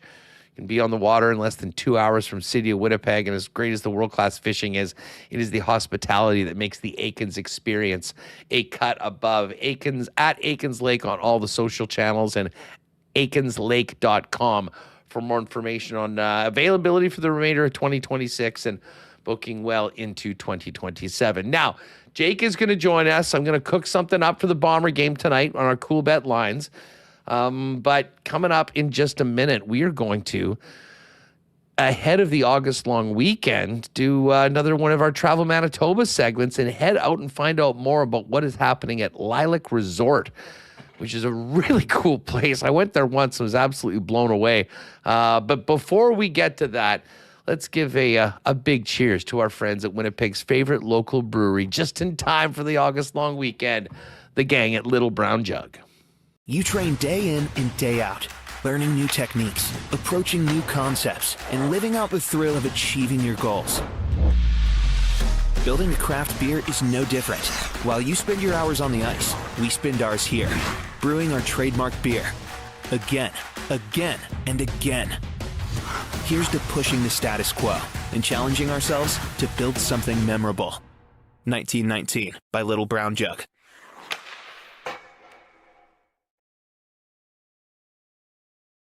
All right, we've got a great Travel Manitoba segment today heading into August long weekend. Last month, we connected and talked about great camping options in and around the province. We're going to talk about some other camping options today, as well as camping trends in 2026, as well as private resorts. And it's a pleasure to welcome in today Dan Manaigre from Lilac Resort, one of the most unique camping experiences in the province. Dan, it's great to have you on Winnipeg Sports Talk. How are you? Very good, very good. Thank you. Thank you very much. It's a pleasure to be on your podcast. Well, it's great to have you. Now, I want to get into kind of what Lilac Resort is, some unique opportunities for people, both seasonal as well as, maybe just to come out and check it out on something like August Long Weekend. But if you could, give us the background of Lilac Resort, the history of it, and what it is today. Yeah, Lilac Resort started way back in 1958. It was land that belonged to my grandfather, and river lots run up and down here in the Arm of St. Anne, and the very end of his river lot was where they built the Trans-Canada Highway. So when they built the Trans-Canada Highway, my mother had convinced her father to give her 12 acres of land to build a campground. So that's when it all started back in 1958, thanks to the number one highway coming through where it just went through. The camping trends have changed over the course of the years, and it seems like there is a real demand for, more services, more programming. And it seems like what you guys have done at Lilac Resort has been sort of the perfect combination of all of that. At the end of it, though, I mean, I'm sure that the key that separates, going out to a provincial park and camping as opposed to going to somewhere like Lilac is, services, things that are planned, programming and whatnot. Like, if you could give us the difference for folks that are not familiar with something like Lilac, how it differentiates from getting your family in the van and going out to Riding Mountain National Park or something like that. Right. Lilac Resort, and, there's a lot of similar campgrounds in Manitoba that are privately owned. The difference is that private campgrounds will usually have swimming pools. They'll have hot tubs. They'll have organized events, Christmas in July, Halloween in August. They'll do, some will do entertainment, like we do entertainment here at Lilac Resort every Friday, Saturday, and then Sundays on long weekends. We actually have 3 stages. And we entertain our guests. We have fun makers. We call them our fun makers, our activity directors. They're here every single day doing fun games and activities with the kids. We do crafts with the children. So there's a lot going on. We can keep people very busy. When we have our main stage, we have this huge bonfire that we do. We have fireworks every July long weekend and September long weekend. We have, 3 different pools here. We have a slide pool. We have a lily pad pool where kids can cross over. And then we have a really cool kids pool that's basically just about knee deep and great for toddlers. Catch release fishing pond, large play structure for children. So there's a lot going on. Children are not bored at Lilac Resort, and I think I could say similar for other privately owned campgrounds in Manitoba. Yeah, no doubt about it. And I guess it's also, I mean, there's a few really cool things. You just went over it. Also, the fact that, I mean, you're not having to trek 3 hours. I mean, this really is not too far outside of the city. But I'm sure, like private destinations like yourself, what really sort of separated is the investment that you put into it. I mean, you mentioned all those water options, probably a huge hit throughout, but right now in the middle of summer, just outside of how hot it is, I imagine there'll be a lot of little ones and a lot of families spending a lot of time around those water features at Lilac. Yes, it's actually very, very busy. It has been since July. I mean, from July 1st on, I think it feels like we've been in a constant heat wave, which is great. I think everyone's really enjoying it. I mean, we all know we freeze here in Manitoba throughout the winter, so it's great to have this wonderful weather. And what we do to control our numbers is that for day use people, they do have to either book online or they call our office, and we will only sell so many segments, only so many spots.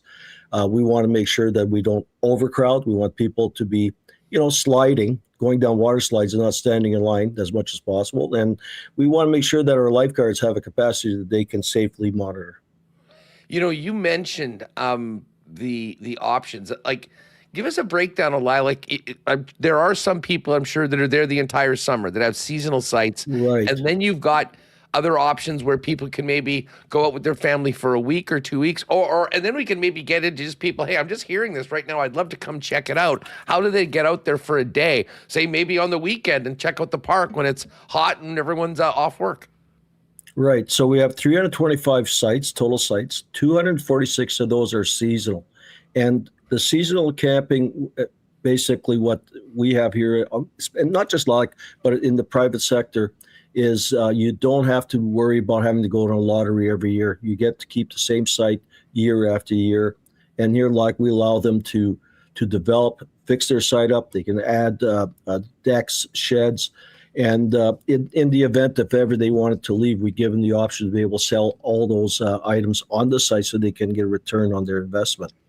The other sites, we have 3 rental lodges here that people can rent, and we've got the rest of the sites of the 325 sites are overnight sites with sewage, water hookup, and 30 amp electricity. Yeah. And I should mention water at private campgrounds throughout Manitoba is all regulated by the government of Manitoba, so people know they're getting safe drinking water. Well, that's key, I'm sure. And on top of it all, the water, the electricity, the entire thing that you guys put together is so neat. And it does seem like there's it creates a very unique community. And, we were talking beforehand, you kind of mentioned people coming out for a couple of weeks, maybe getting a seasonal. In a lot of ways, for younger families, it's sort of the stepping stone to, probably ending up in cottage life 15 or 20 years later, often for many people. Give us the lifespan of people that kind of get introduced to Lilac and where that goes.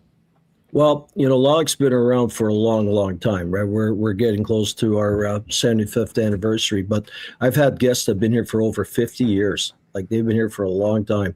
We've seen their children grow up, and now they're here with their children. So it's cool seeing that circle of life going on here.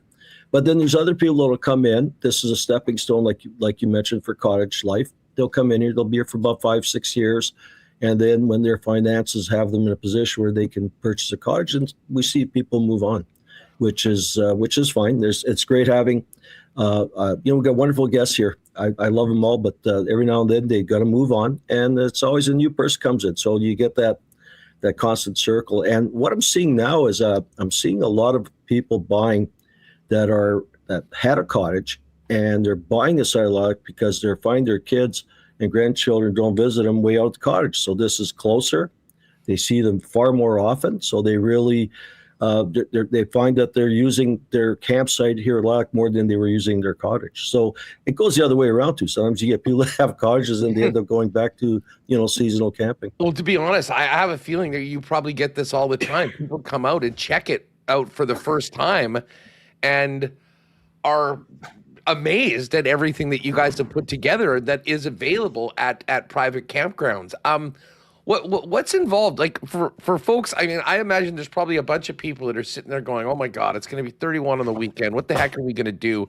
Whether they're planning short term or later on this summer, or interested in finding out more about seasonals, what is the process to come in? Because I know you guys keep important, crowd limits. You don't want to have 1 million people at the water park. There is a capacity, and I imagine demand is significant. Yes, especially in a heat wave. So people do have to call ahead of time. People do have to, reach out to we have a website at lilac.resort.com. Definitely go there. But if people are interested just driving out to see what the resort looks like, see if there's any seasons, because we do allow people to sell their seasonal sites. So if they want to see what's available, they're welcome to come out and have a look. And, this long weekend, I have to say right up front, I'm anticipating we're probably already booked solid for it. But it doesn't mean people can't call and see, because people cancel. Things change. People sometimes have other plans. So we always have, I tell people, always reach out. You never know when there's availability. Yeah, August long weekend's probably the busiest of the entire year, but we got another month of summer before the kids are back in school. You got weekdays, people are on holidays. Highly recommended. Now, I've got to get into this with you. Kind of, the facility itself is amazing. And I think, people, as they check out private campgrounds, if they haven't seen them before, will be sort of blown away with some of the unique features that they have. Lilac, might be leading the way in all of that. You mentioned, the stages, the water park, all of that things that makes it this unique spot, the tiki bar, the convenience store. But what I was blown away by was the amount of programming that you guys do. Like the place just doesn't shut down at 6 o'clock after everyone has dinner. I mean, you guys have done concerts. You mentioned, I will, full disclosure, the first time I went there to Lilac was a few summers ago, and I was helping out the guys with CWE, the wrestling, and they had a big wrestling event there. And first of all, we got there and it was Halloween in July. So, I mean, all the kids, and I mean, there was a lot of them, they're all in costumes. They're rolling around trick-or-treating. And then we roll into this area where the ring is set up. You got this massive stage. They had music and whatnot on it. And then it seemed like the entire community rolled in for this wrestling event. And I got to say, it was one of the coolest scenes I'd been around in Manitoba. Something so unique, very different than most of the other spots where you would have, cottages and whatnot. And, that was part of the kind of the community that stood out to me. But fill us in on a little bit of like what you guys put together throughout the season to change it up a little bit for people that are out at Lilac. Yeah, we do movie nights. We've been doing movie nights for years now, and we have it like full surround sound, little outdoor movie theater, I guess if you want to call that. So we have that, and then the entertainment. We have a tiki bar, which is it's non-alcohol. It's all non-alcohol drinks there, but we have a tiki bar. We have live entertainment every Friday night, and then we have entertainment Saturday afternoons, as well as our big main stage where we have the biggest, huge bonfire and live entertainment playing there as well. That's every single weekend. And on long weekends, like a week in August, we'll have it on Sunday as well. Hey, so it's like a music festival all the time, basically. Yeah, no, it really is. And I mean, everyone certainly was having a good time when we were out there. I know you got different things happening, throughout the summer. You just, Dan, before we go, for folks that, are just thinking about the rest of their summer, they want to get out in Manitoba, they've done some camping. I mean, overall, just thoughts on the growth of the private campground and resorts and, the reason why people might want to check out a different camping experience than they maybe have been familiar with before. Right. Well, you know what? One thing you hear in the media once in a while is people are very disappointed they can't get a campsite in April at a provincial campground. So what they should do is, once that occurs, if they go to gorving.com, which is the Private Campground Association's website, there's tons of campgrounds on there they can check out.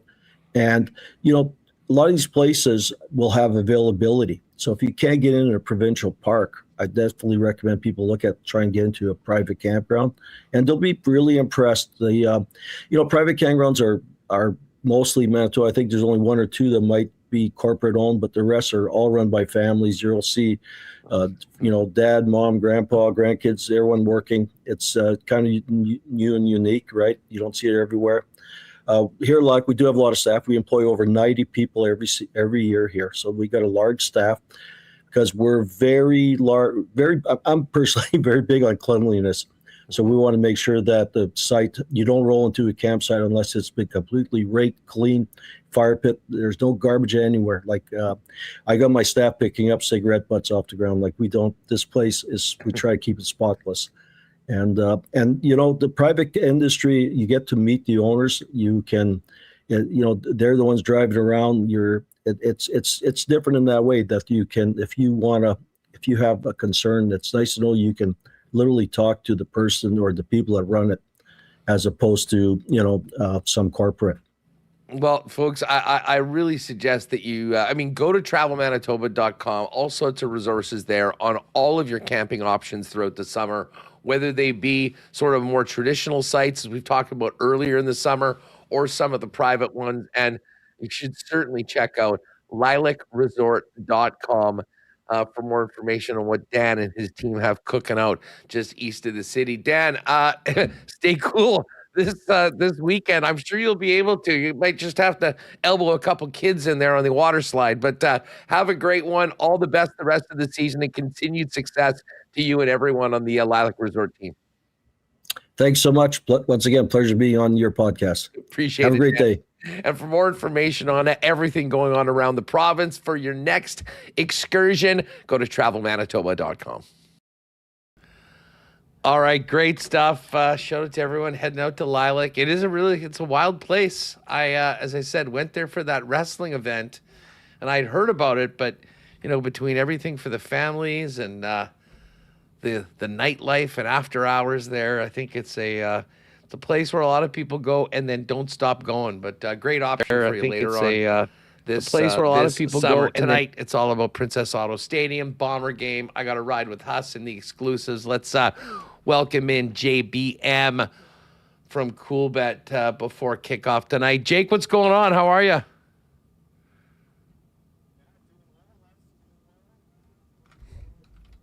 Yeah, doing well, Huss. Doing well. I'm looking forward to another CFL kickoff tonight. I already locked in my picks in the pick'em. I see a lot of other people have locked in their picks as well. So I sent a little reminder in the Discord, and I think I got a reminder coming out on the socials as well. Tonight, those picks go offline once that game starts at 8:30 Eastern, 7:30 Central. So make sure you lock those in before we get rolling here. Yeah, I'm excited. Excited for a good weekend. Haven't been watching a lot of Blue Jays lately, I'll tell you that much. But yeah, just chugging along through the summer as we do. You know what? Just we'll get to the MLB in a minute. But for tonight, well, here's a quick update just on the lines for this week in the Canadian Football League. The line keeps moving towards the Bombers. I think people are realizing, rookie quarterback. Thank you very much. When Jeff and I did CFL 110, this was at 6.5. It's now 8. And the Bombers are now just moved, actually, as we're talking about this, to minus 400 on the money line. So the Bombers are a big favorite. The total for the game is 54. So not quite the 60 numbers that we've got in these other games. Montreal's been pretty steady at 7 in Ottawa, 7-point favorites all week long.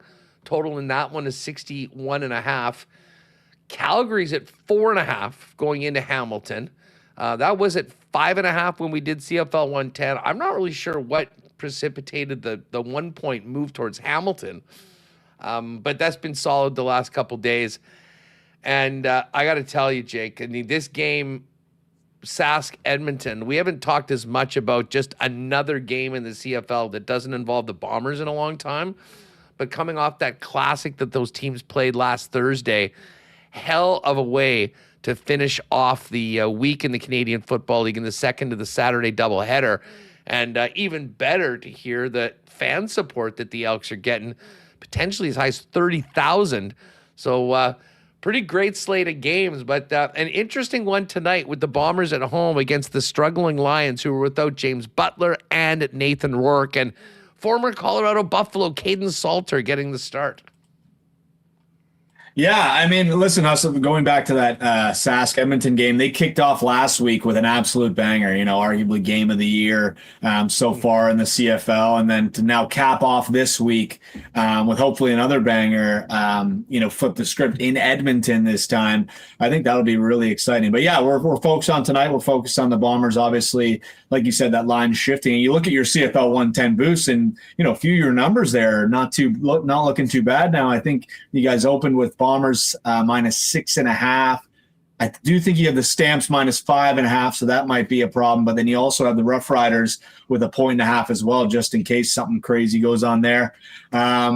If we're going to peek behind the curtain of our picks for the week, I did take the Rough Riders to win outright in the CFL pick'em, but that's only because, it seems like a revenge spot for them after losing at home last week to the Elks in an absolute barn burner with a ton of points in that one. I'm sort of with you on that one too. I mean, I basically am just playing this one like a pick'em. I mean, as far as for the parlay, we were more than happy to take the 1.5. And I did, just for folks that want to jump on this, I mean, right now, I was asked earlier today about the 3 big favorites, Winnipeg, Montreal, Calgary, and how I felt with them just winning the game. And I went and put together, I was just working the site and took Bombers. Now, the Bombers were minus 385 at the time. That has moved to 400. But I'm going to put this in right now if you want to do it yourself. If you take the Bombers to win, you take the Montreal Alouettes to win, and the Calgary Stampeders to win, those 3 teams, I mean, plus 117 if you just want to take those favorites. I do like the Riders. And, oh, wow, the Riders are now 1-point favorites. Yeah, that's what I was saying, Huss. You got a good swing on that boost. Oh, I thought that was just a half point. But, well, the Riders now minus 118 on the money line. But if you put those together, it's still over 3-1. So, I mean, listen, if you want maybe a safer one, you want to just take Bombers, Alouettes, Calgary, and hope that one of the big underdogs doesn't pull an upset. It's more than even money. But if you do want to add, and frankly, I mean, if Edmonton right now as an underdog will make it even bigger, plus 326. So, sometimes I never play those games themselves, but there is a time and a place for a few big favorites on a parlay. And certainly if you think that these, the better teams will win in these first three, you can get it over a plus money. But we're going to get into the exclusives. Just a reminder, and if you probably haven't heard already, we do the pick'em each and every week. It's totally free to play. You just have to have a CoolBet account.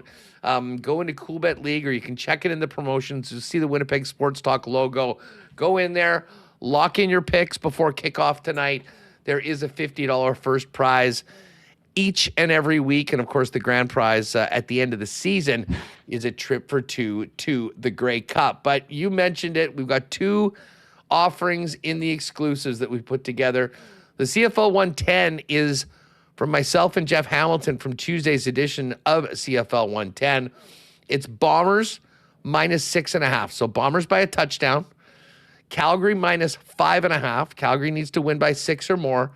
And the Riders, as Jake just mentioned, plus 1.5. So any Rider win or a 1-point loss would click in. That one's got a nice boost to plus 650. But then I'll be honest, I am amazed at how good the number is for the ride with Huss for tonight. Like, I didn't really want to worry about the point spread tonight, even though, I mean, basically just as it went up, like, just find a way to win this game. I think there's going to be a real focus on getting Brady Oliveira the ball on the ground. So we're going to take Brady 60 rushing yards plus. If you want to just bet Brady's rushing total, it's 62.5. We know Nick Dembski's been a big part of the Bomber offense. 50 receiving yards for Dembski, and Ontario Wilson continues to be the most targeted receiver by Drew Brown.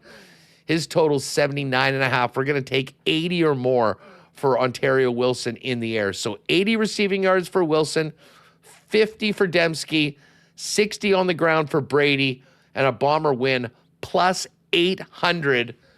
I just locked that one in, and I will thank you guys for being very nice with the boost, because that is a number far beyond what I thought we'd be getting when I sent it over to you and Patty. Yeah, listen, I mean, usually when you send them over, they kind of hover around that 450, 500 range. We get a little extra juice on it, get you to maybe 550, 6-1. But yeah, an 8-1 number, I was shocked myself. But yeah, our guys are pretty generous.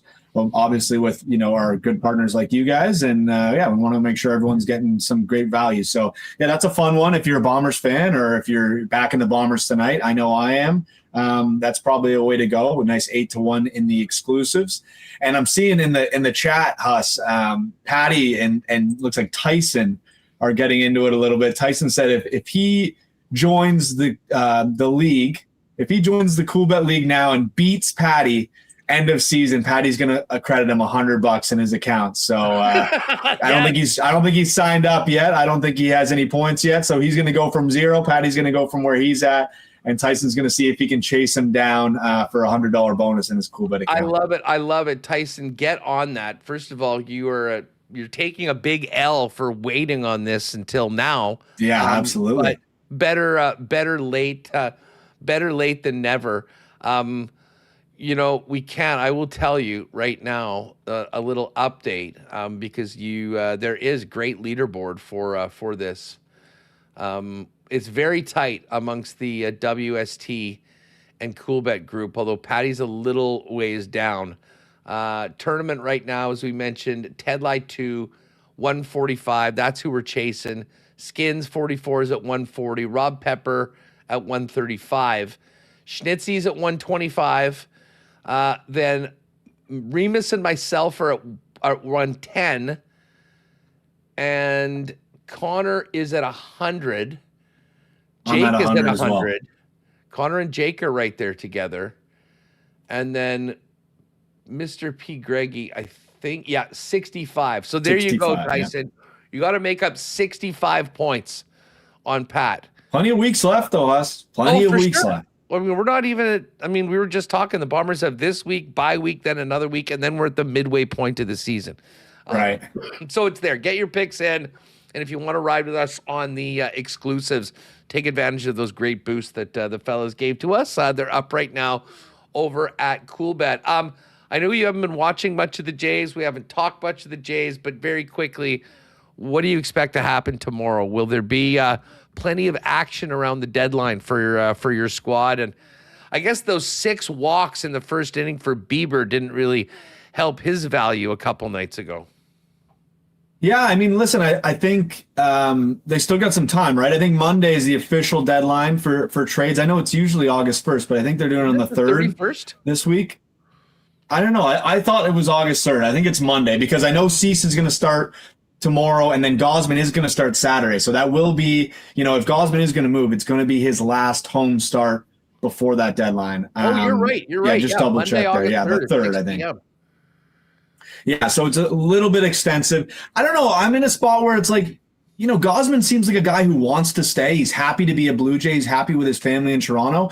Maybe it's better just to extend him and, it might not be for this season, but you get an extension on a guy like that. And if something happens with the CBA, in this offseason, who knows? But you keep him around. Like, he's been a soldier for this team. Obviously, he's been unbelievable, especially in the postseason. He's had some great outings. I think you can move a guy like Hoffman. Obviously, there's going to be some interest in some bullpen pieces. Whatever you think of Jeff Hoffman is what you think, but there's going to be some value out there. So, you get rid of Hoffman, maybe you get rid of Varsho. Apparently, the Phillies have some interest there, and maybe you move Bieber as well. In this final year of the deal, you try to recoup some assets while not just trading away the entire team. The thing is, Huss, with what's going on in the MLB right now, so many teams are still in it. There's not a lot of sellers. So if you are a seller, you could be getting premium pricing on some of these pieces. And I think that's probably where the Jays go. You sell off a few pieces. Maybe you string together some wins. Maybe you do find your way into the wild card. But if not, at least you didn't trade the whole system away here, a year after making a World Series appearance. The biggest name on the block, if you will, is Tarik Skubal from the Detroit Tigers.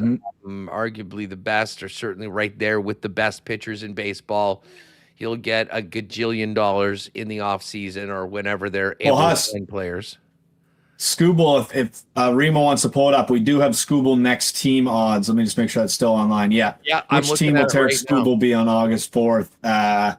Dodgers actually moved. They were even money. They're up to plus 140. So maybe not a sure thing that he's going to be a Los Angeles Dodger, which God knows they don't need another starting pitcher at that level of the rotation. I think it was Big Cat saying, in some ways, I almost want the Dodgers to get him just so it'll just clearly say that everything is ridiculous in Major League Baseball now.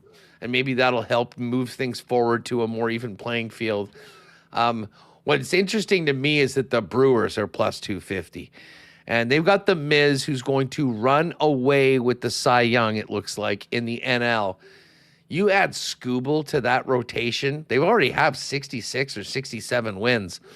That Milwaukee team is going to be scary. Cubs and Rays are 6-1. Tigers and Braves 15-1. Red Sox 20.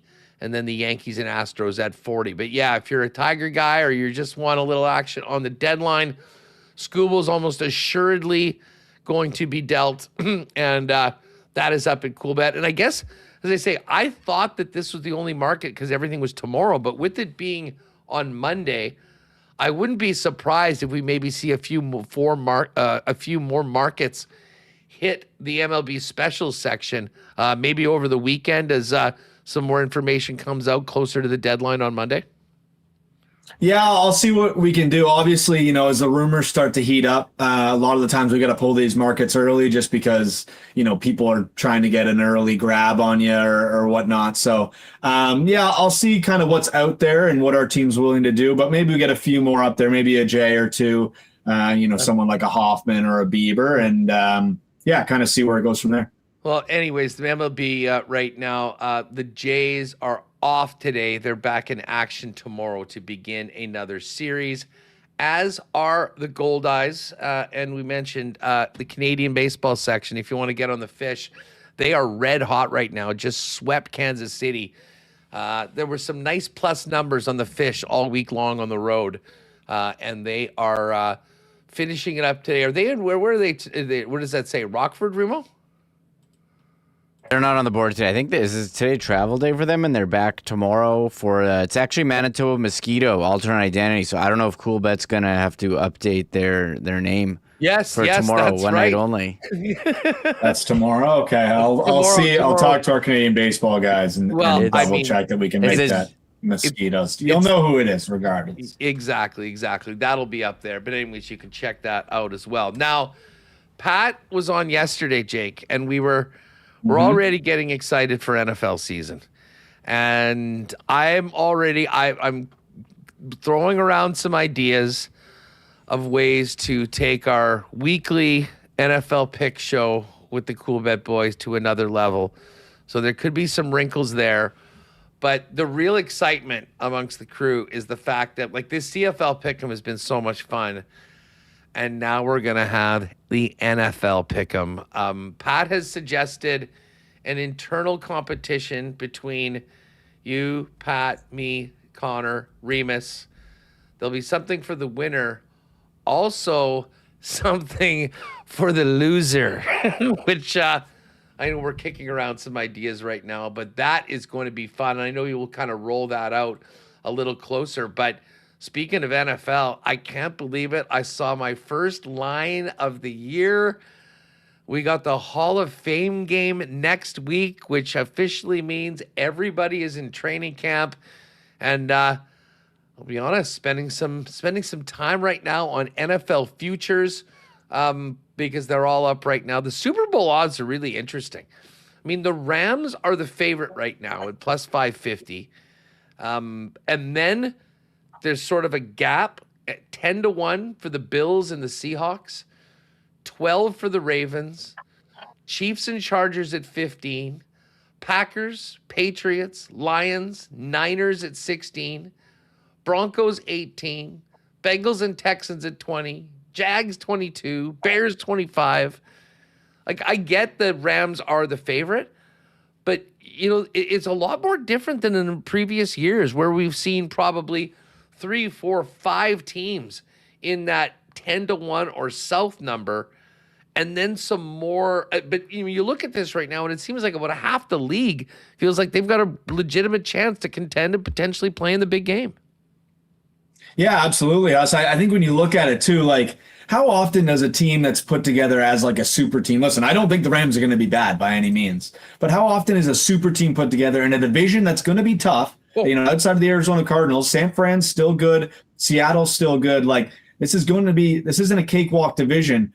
I don't know. I think anywhere down the board, you're getting some solid value. I mean, you know, the Seahawks coming off a Super Bowl victory with an unbelievable defense, still getting 10-1 on them. You know, the Ravens, they got some new coaching and stuff at the top there.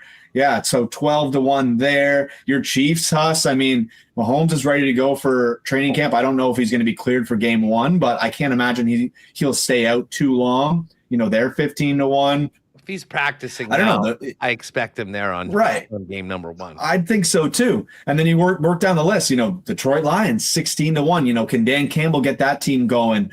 The Eagles 18-1. Obviously, they've had some issues, but you got to remember the Eagles. They kind of have a trend going here, right? They go from offensive coordinator that's buddies with Sirianni. The offense looks discombobulated, and then they go and get an offensive guru. Go to a Super Bowl. They've done it a couple times. Then they go get one of Sirianni's buddies because the guru goes off and ends up as a head coach. Then they go get a guru again. They win the Super Bowl. Then last year it was another one of Sirianni's buddies. Well, this year they've gone back and went and got an offensive guru. I know A.J. Brown's gone, but that might be addition by subtraction for this team. So, yeah, I think the Eagles at 18-1 are some good value as well, you know, just the way they're built. So, yeah, I think there's a ton of value on the board. You can go through them all, like ton of division winners. We have playoffs. We have season-long passing props. I know we haven't talked about it yet, but at some point we're going to have to set up a WST winners and get Maybe a couple WST winners. Maybe one is for players and one is for team futures. I don't know. We'll have to make some decisions, yeah, excited nonetheless. I think we've got a couple days of maybe booking off an hour or two in the morning and maybe doing like some separate things that we can post because you're right. Everyone's going to have takes. And I mean, it's so much fun talking about this stuff beforehand. I mean, we all love to do it. We can go long. So yeah, I'm with you. I mean, I think we're going to put a few together, focusing on some different markets, really diving in. Just quickly, just before we go, and this will sort of tee up, you mentioned NFC East. Eagles are plus 130, Dallas plus 225, and already hearing, I think Jerry realizes now that unfortunately his, life regeneration booth is not probably going to work, and he will pass at some point, and the urgency is up, talking about trading more picks for more players. Seems like they're going to make a real push this year. That can stay healthy. I think Dallas is in the mix. And then obviously Washington and New York. But I wanted to bring up that NFC East because this is a division. We had Farhan, who was at Seahawks camp earlier, defending Super Bowl champs, second shortest odds in the league to win the Super Bowl. And they're almost 2-1 to win their own division. They're way younger than the Rams are. That is one thing you can be sure of. But the Rams are at even money, plus 100. Seattle at plus 190. Arizona 75-1. I mean, their win total is, depending on where you look, 3.5 or 4.5. But then there's the San Francisco 49ers. And, the Niners have had a great team. Obviously, John Lynch and Kyle Shanahan have been have had this team as contenders for a number of years.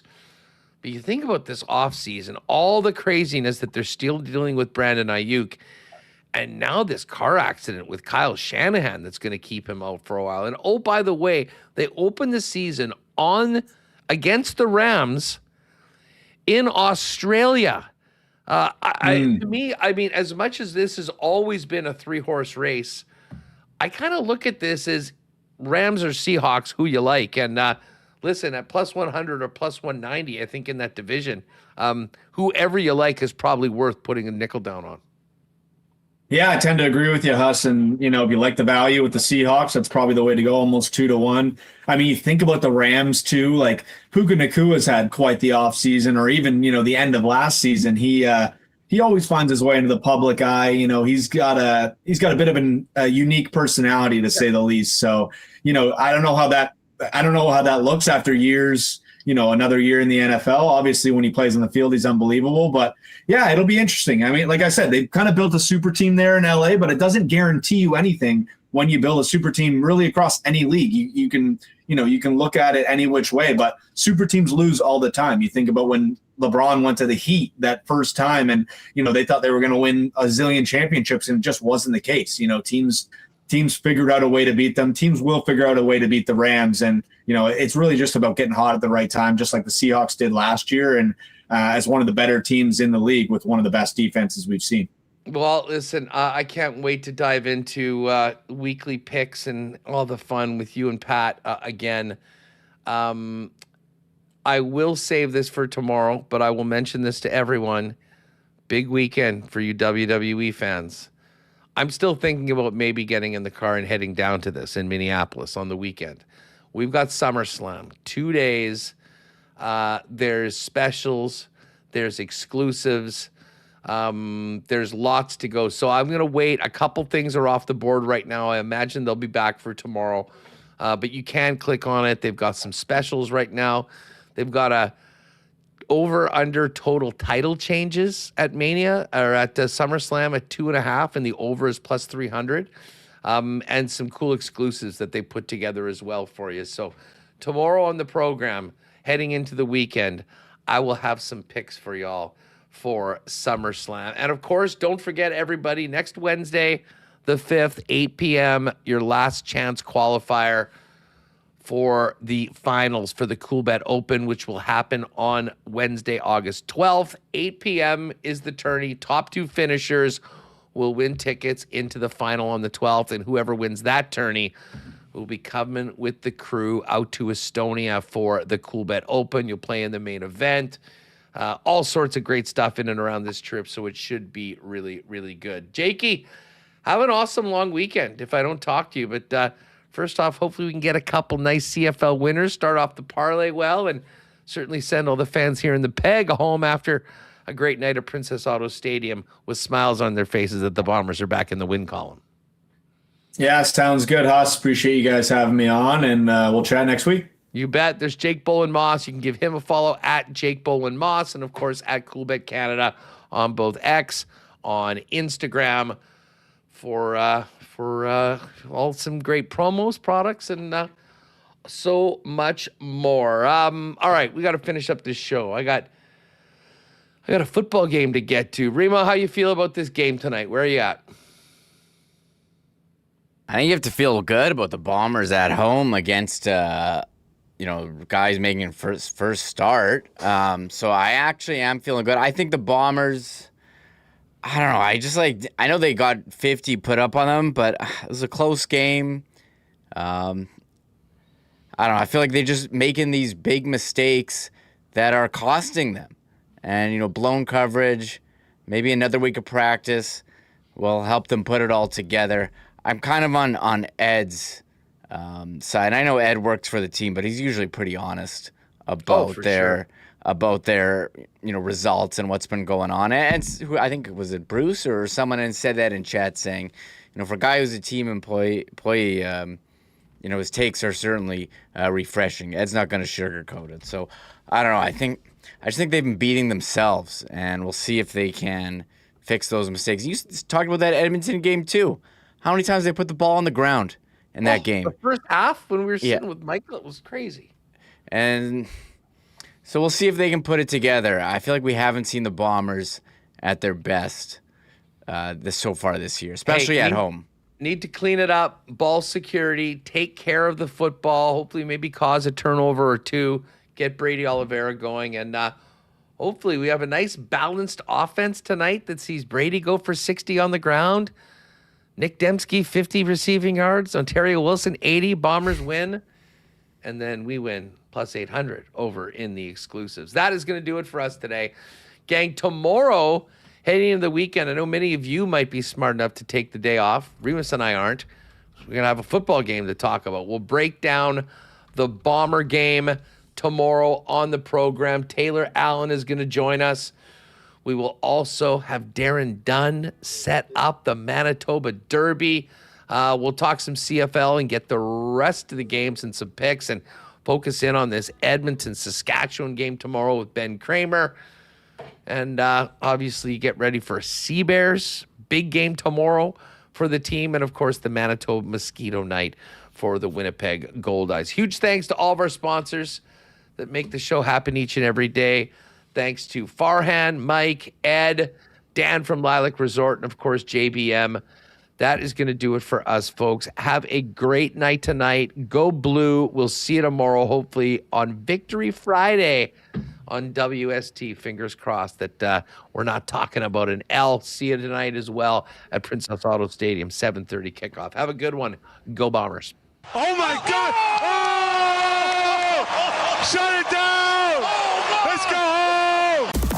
Thanks for tuning in to Winnipeg Sports Talk Daily. Make sure to subscribe on YouTube and your favorite podcast feed at winnipegsportstalk.com.